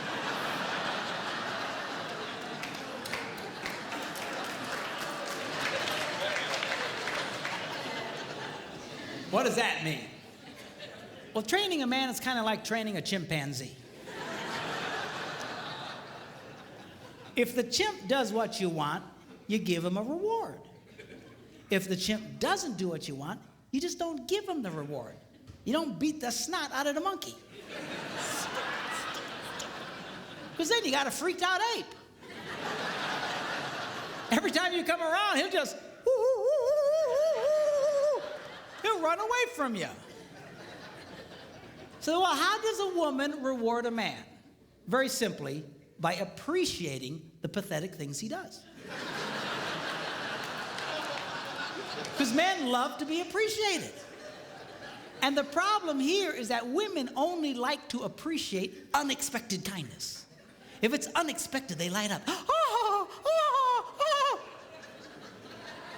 But if it's expected, it's like, ah. You know, seriously, I mean, that's, in the beginning of your relationship, that's how he got you to fall in love with you in the first place. See, because everything he did was, oh, God, seriously, man, that's how you got her to fall in love with you. She knows you're ugly.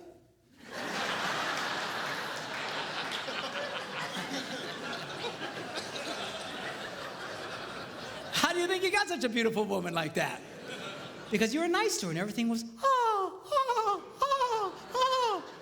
But after 32 years, it's hard to come up with unexpected, man, I'm telling you.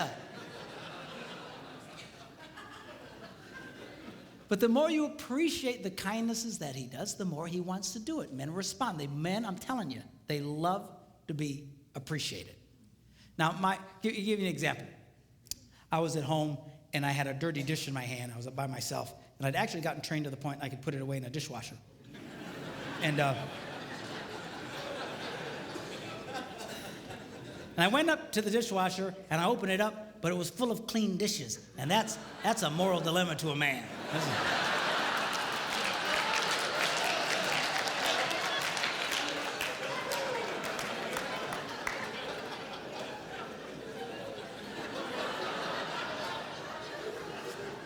So it finally dawns on my little brain, empty the dishwasher. So without being asked, I empty the dishwasher and I put everything away. And then, of course, I stick around because I want to see what happens. Why? Because I love to be appreciated. So my wife comes home. She's la, la, la, la, la, la, la, la. She goes over to the dishwasher and goes, "Ha!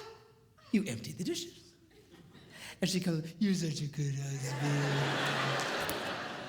and I eat it up.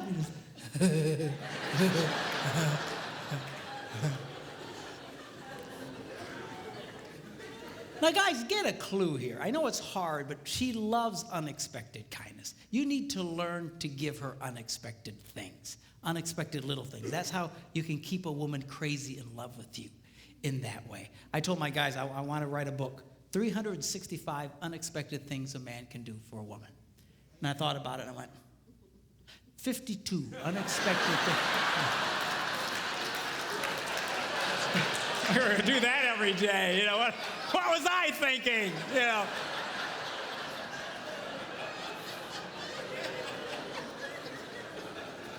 Because they light up. They light up. You know, some time ago when I was first doing this, I couldn't afford to take my wife with me. And so I was doing a lot of traveling by myself. And I was at a grocery store or gas station. I was paying for the gas, and I saw one of these rack of greeting cards. And this one caught my eye. It said, "My favorite place to be is wherever you are." And I thought, oh, I should get that. How much is that?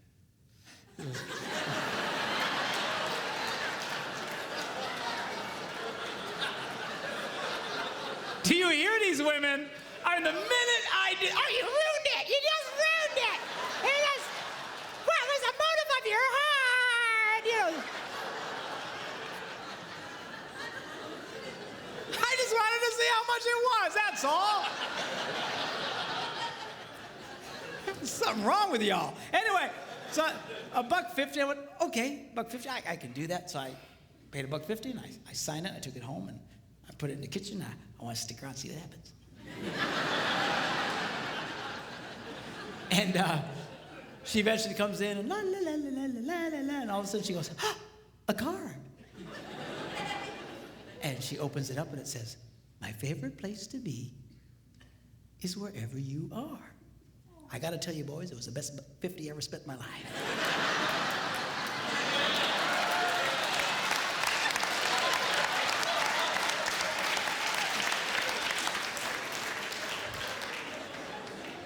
But we'll talk more about that tomorrow. Okay, now.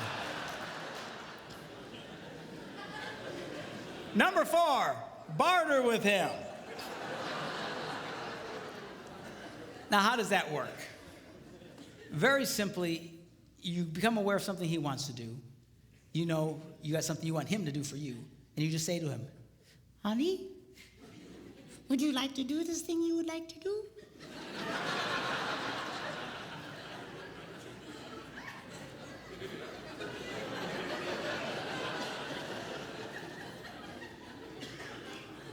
Yeah. "Well, do this for me, and you can do that."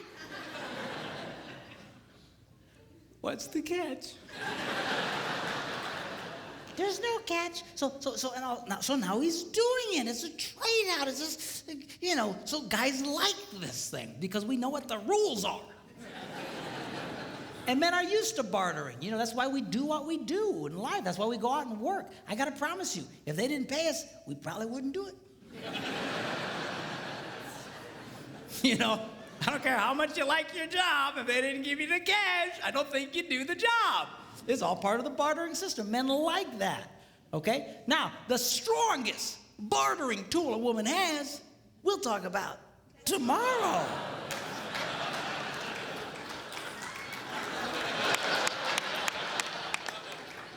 Oh, that's terrible. I had one lady say to me, Doesn't that make me a prostitute?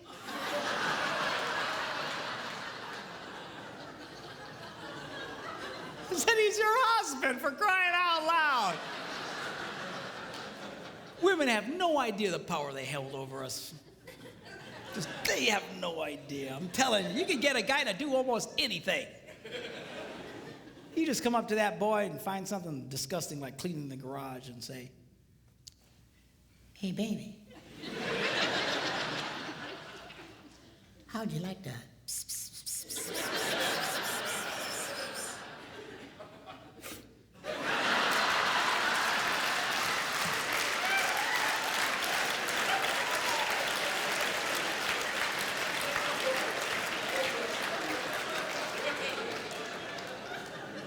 why, yes, I would. Well, I tell you what, you go clean the garage and then come and find me. Man, you got yourself a motivated boy.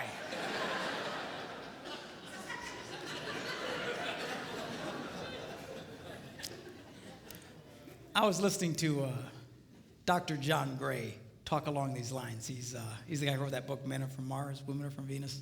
Really a brilliant guy. And he was telling the story of how his wife came up to him and said, John, take me to the opera. And he said, I don't go to the opera. Hate stupid opera. Dress up like a penguin and go out there. And right there, a lot of you girls would have just went,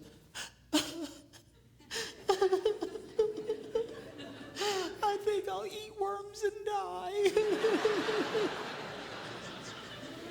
She didn't. She knew about this stuff. She just asked him again later. Hey, John, Yeah? take me to the opera. No.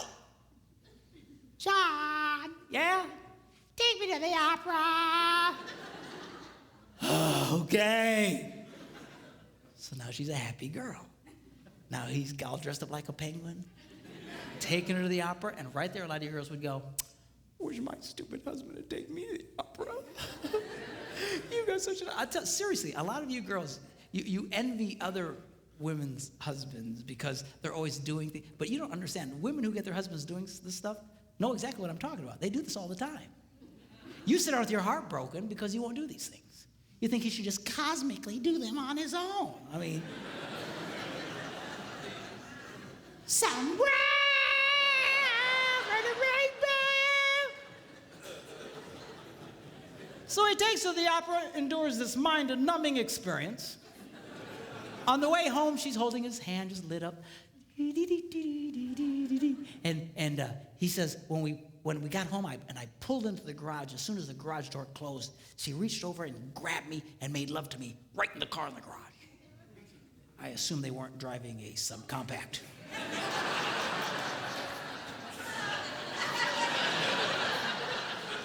You figure it out. But anyway. So anyway, the next morning he gets up early and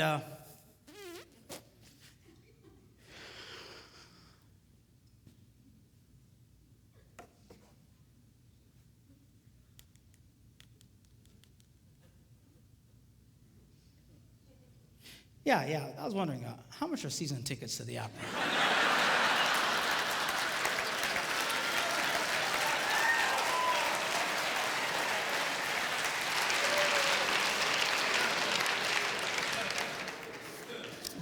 Men's brains, women's brains.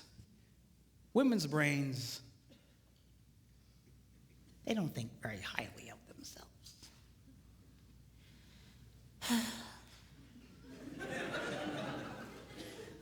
I'm too fat.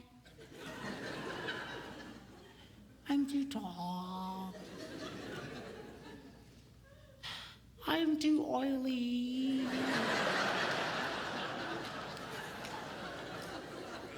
La, la, la, la, la. Now, men's brains, we think very highly of ourselves. We love us. Just ask, we'll tell you. All you got to do is point a camera at a bunch of women and watch them freak.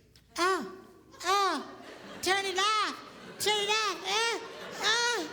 Sanctuary! I'm a hideous monster!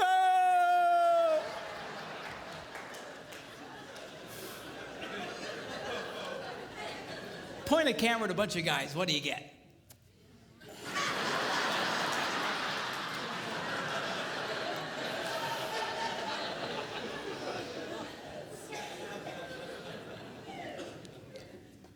You ever watch a woman walk by a bunch of mirrors in a mall?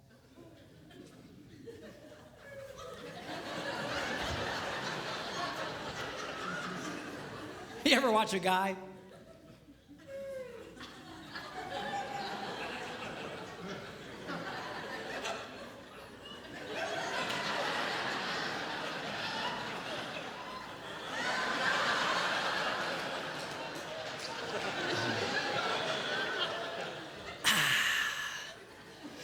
Still got it.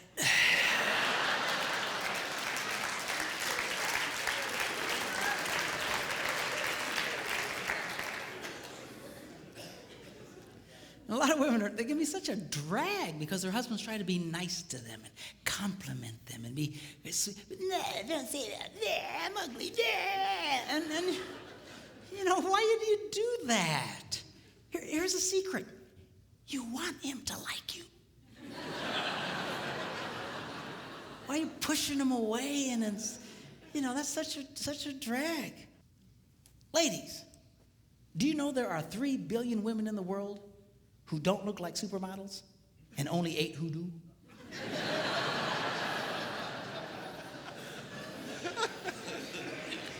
Are you seeing a pattern there? Do you know Marilyn Monroe wore a size 14?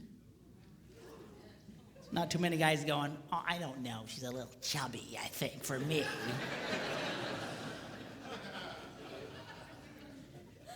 Did you know if Barbie were a real woman, she'd have to walk on all fours?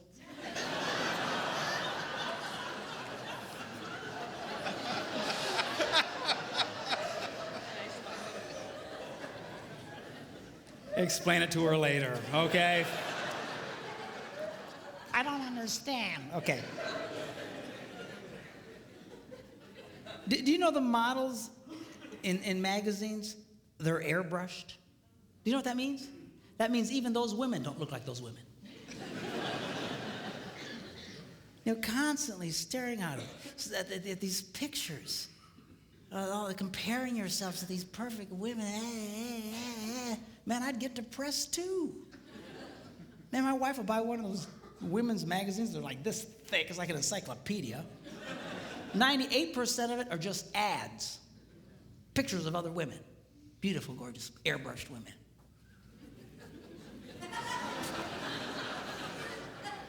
Good night. Do you know 1 out of every 4 college-age white girls has an eating disorder? Can I be politically incorrect here? You know who really has a problem in this area? You white women. It's a documented fact. Women of color generally don't have this problem. You ever see Hispanic women? They walk around like they own the world.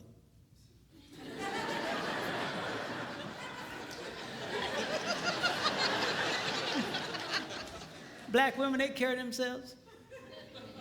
What are you looking at?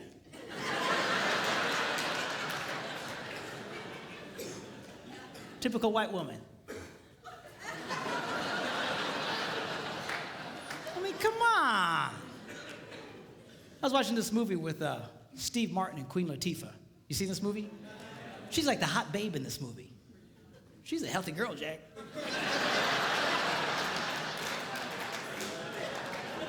She's all over the place. But you know what? She came across as very sexy in that movie. You know why? Girls, men are not looking for perfect women. You know what's attractive to a man? A confident woman.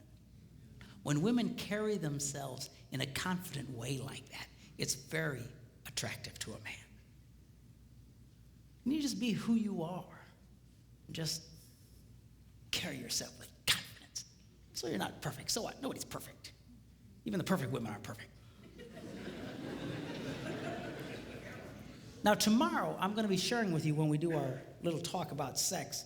I'm going to be reading from one of the most amazing books. It's one of the most ancient books about sex. And it's in the Bible. It's called the Song of Songs, or the Song of Solomon.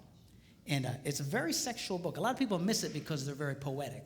They talk about pomegranates in bloom and secret gardens. And people go, man, these people sure are into gardening. What's the deal here? You know, just... No, it's not gardening, okay? It's about sex. We're going to look at that tomorrow. But tonight, I want to just take a quick look at halfway through this book. He describes this woman that he's absolutely crazy about. I want you to see his description of her. He says this. He says, how beautiful your sandaled feet, O prince's daughter. So apparently she had great feet. Your graceful legs are like jewels, the work of a craftsman's hand. So she had great feet, great legs. Your navel is a rounded goblet. So she's got great feet, great legs, but she's got an outie.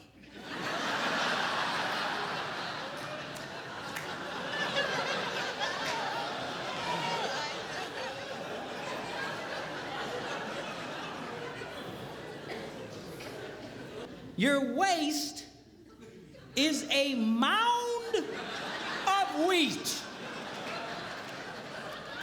So she's got great feet, great legs, outie, and a potbelly thing happening.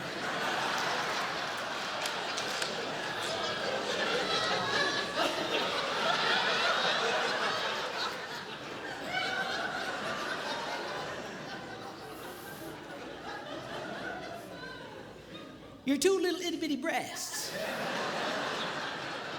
are like two little itty bitty farms.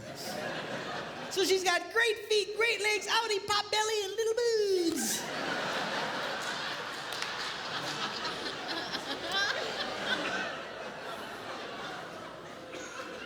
Your neck is like an ivory tower.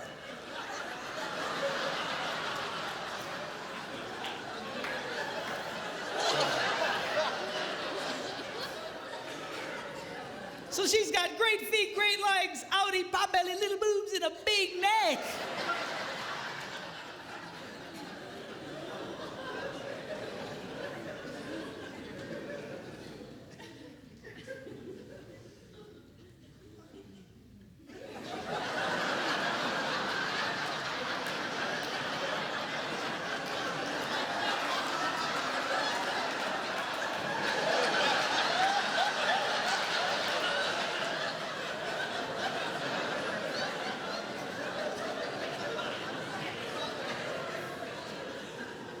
Your nose is like the Tower of Lebanon. In fact, I think they can see it from Lebanon. So she's got great feet, great legs, outie, pot belly, little boobs, big neck, and a huge snaz.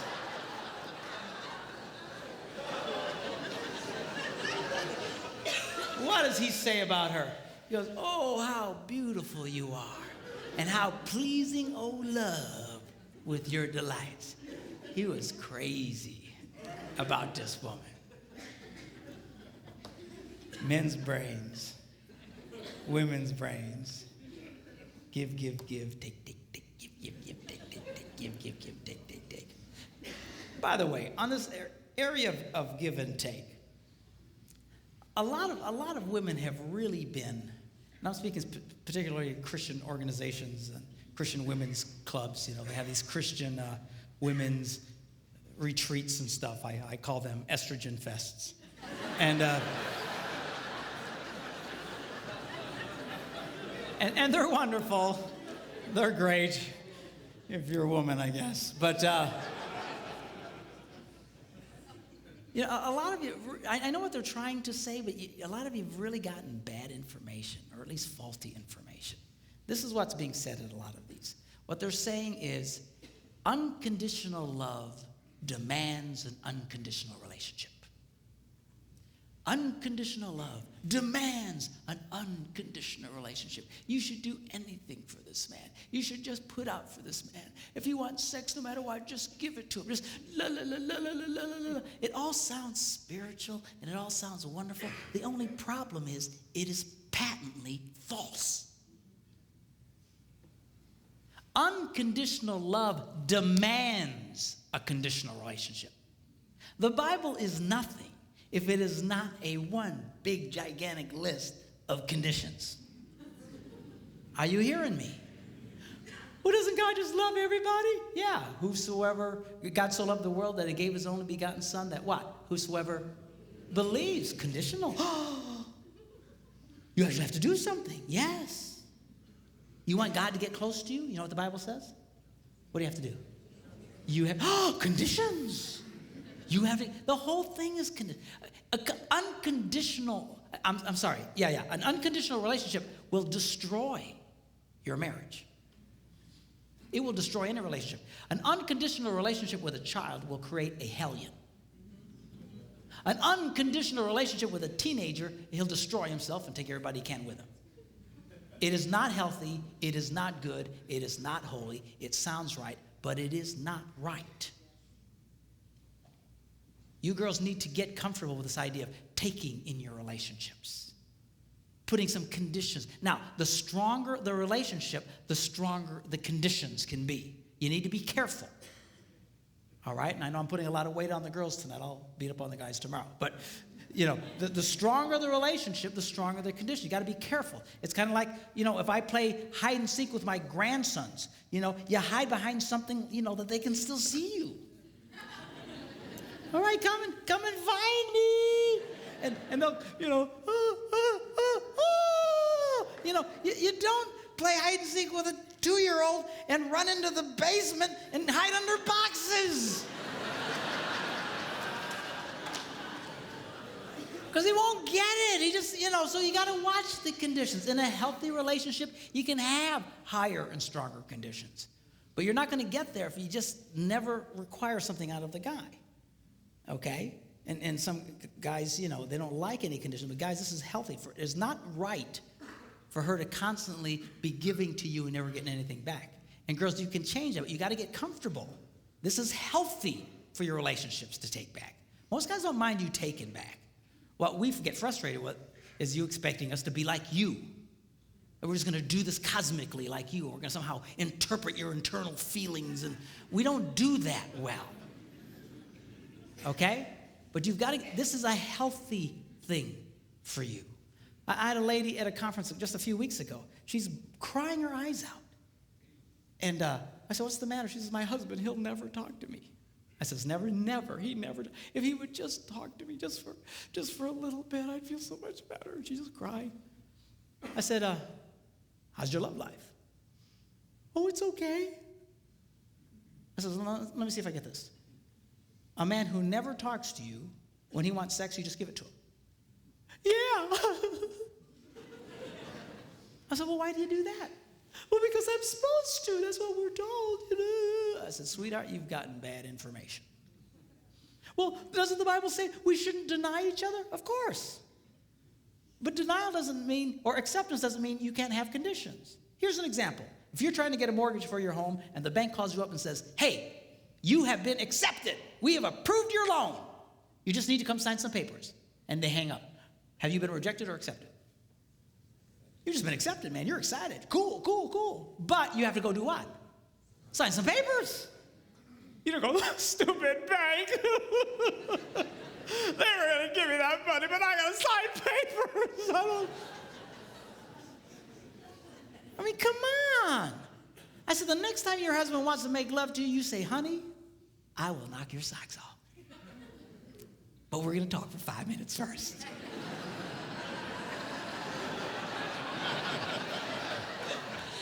That's fine.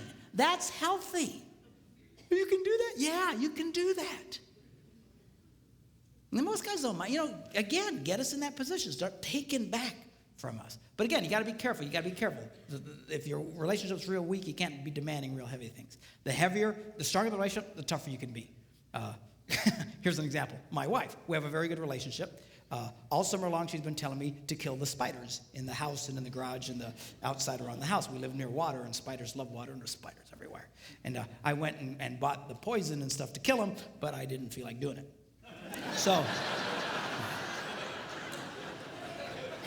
So she was on me for weeks about killing the spiders. Yeah, I'll do that. Yeah. So finally, she walks in one morning, and she just is happy as can be, and everything's good. And she says, "Oh, by the way, no more sex until you kill the spiders."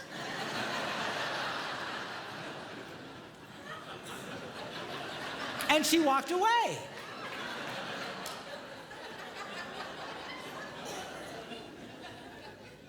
Well, the first day, I didn't kill any stupid spiders.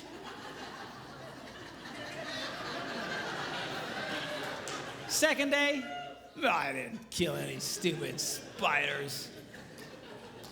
Third day, I'm killing every spider within miles of the place. I was killing spiders. Die, you stupid spiders! I sprayed our house. I sprayed the neighbors' houses, man. I sprayed every...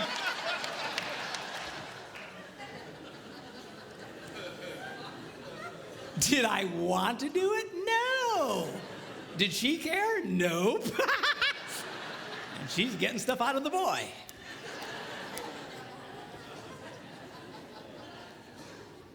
Men's brains, women's brains. In closing, I want to talk to you about how men's brains and women's brains are portrayed in movies. You have guy flicks and you have chick flicks. Now, a guy flick is only a guy flick as long as somebody is dying.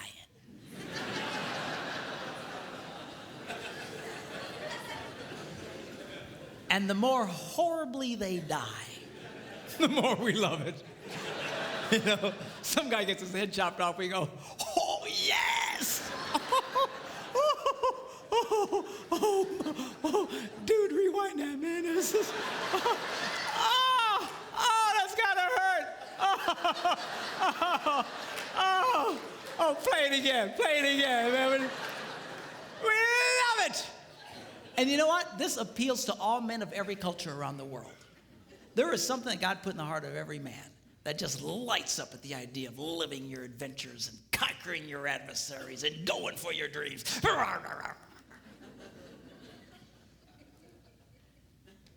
You see it even in the smallest of boys, you girls that have little boys, you know what I'm talking about. They're always doing something dangerous. Stop that, you're gonna poke your eye out. That's the point, Mom. If you can't lose an eye, what's the point of playing?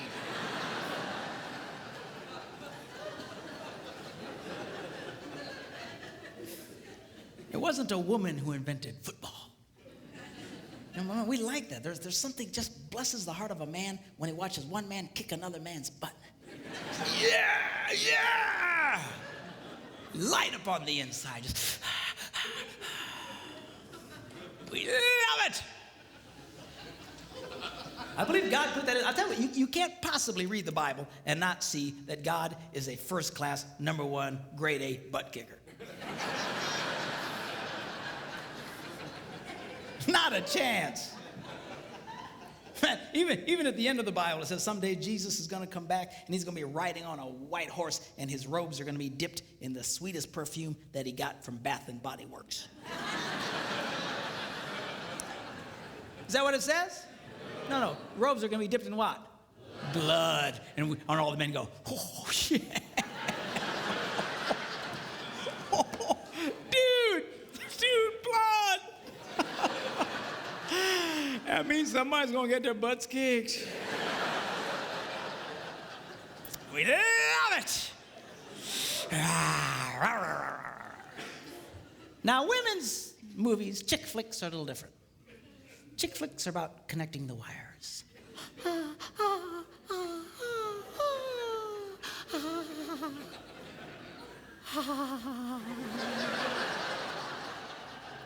You know, chick flick can be 2.5 hours of 4 women sitting around a kitchen table talking.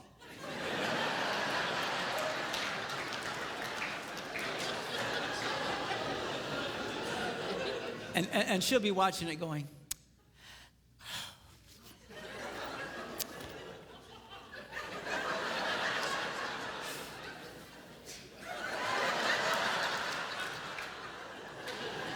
and her husband's watching it with her going, I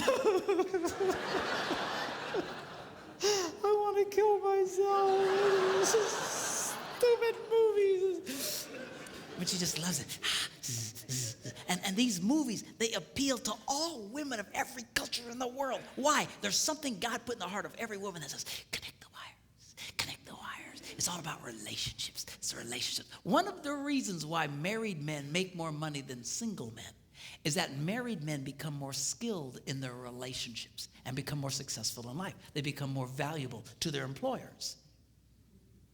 Because when a man marries a woman, he's marrying a handbook on relationships.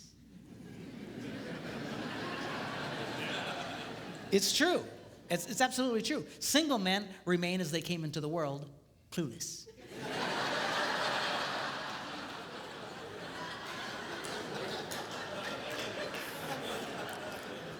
Married men get feedback and they start learning, but you got to listen to her. No, we don't like listening to you. I got to be honest with you. Yeah. I'll come up with some great plan and my wife will say, Better not do that. oh, woman, what are you talking about? I'm telling you, it's a bad idea. Oh,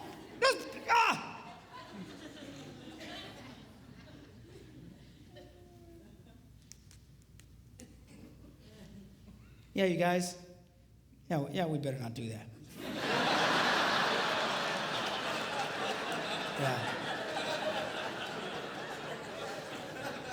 I just feel it in my spirit.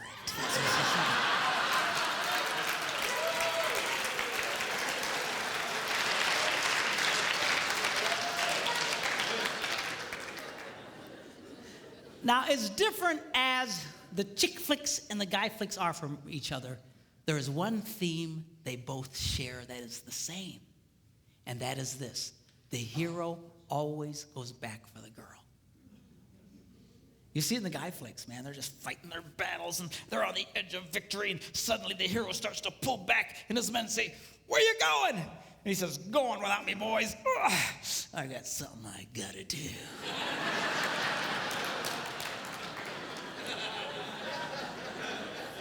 And at great risk to himself, he goes back for the girl, and he rescues the girl. And guys watch that on the screen, and we go, yeah. Women have the same theme. The boy always comes back for her. I was watching this chick flick, Jerry Maguire. Have you seen this one? And in this movie, they'd broken up, and finally he wins the big contract, and he realizes it doesn't mean anything because he doesn't have her. And he quick hops on a plane, and he flies home, and he walks into the house, and she's there with a bunch of her girlfriends, and he walks in unexpectedly, and they all look up, and he goes, hello. And she says, what are you doing here? And he starts to explain to her that he had finally succeeded and gotten everything he dreamed of, but it meant nothing without her. And he said to her that you complete me. And she goes, you had me at hello. And all the girls see that, and they all go, oh, yes, yes, yes, yes. All I'm saying to you boys is this: do what's in your heart. Live your dreams. Live your adventures. Overcome your obstacles. Do what you gotta do. Just don't forget about the girl. I've never met a man who was a financial success and who had lost his family who ever said to me, you know, it was worth it. It's never worth it. Don't be like Adam. You remember Adam in the Garden of Eden? Women say, where would you be without women? I say, Garden of Eden. But,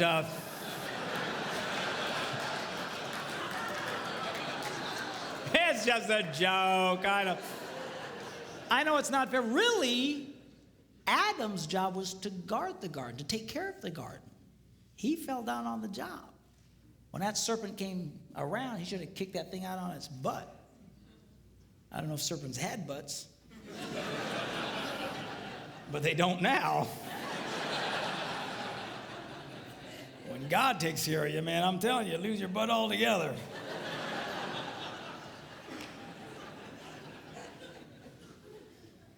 But you know what happened? He didn't do anything. So how do you know that? Because if you read the story, Eve listened to this story and then took of the forbidden fruit and then turned and handed it to whom? Adam. She didn't have to go running through the jungle going, Adam! Where you at, boy? I know you're here. He was right there the whole time. He said nothing. He did nothing. Do you know why? Because he was a coward. He was a coward and the father of cowards, of men who claim to be men, but they're no more men than the man in the moon. They are spineless jellyfish, impersonators, who are afraid to engage their wives, afraid to engage their children. You, sir, are no man. Don't be like that, Adam. You need to be like the second Adam. You see, the Bible refers to Jesus Christ as the second Adam. The first Adam messed everything up. The second Adam set everything straight. And at great cost to himself, he came back for the girl. He came back for you and for me. That is a man. You need to be like that.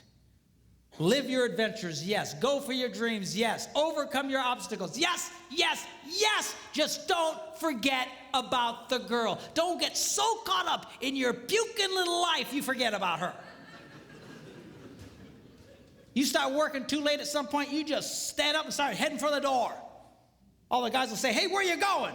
Just say, go on without me, boys. I got something I gotta do.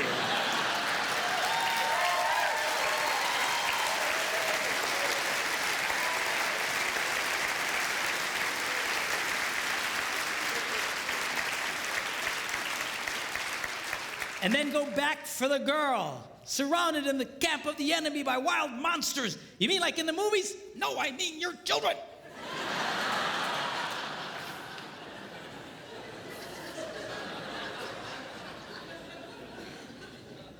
All I'm saying to you is do what's in your heart. It's in the heart of every man here, and it's in the heart of every woman here. Don't forget about her. Don't neglect her. Do what you need to do. But make sure that you go back for the girl. Are you glad you came tonight?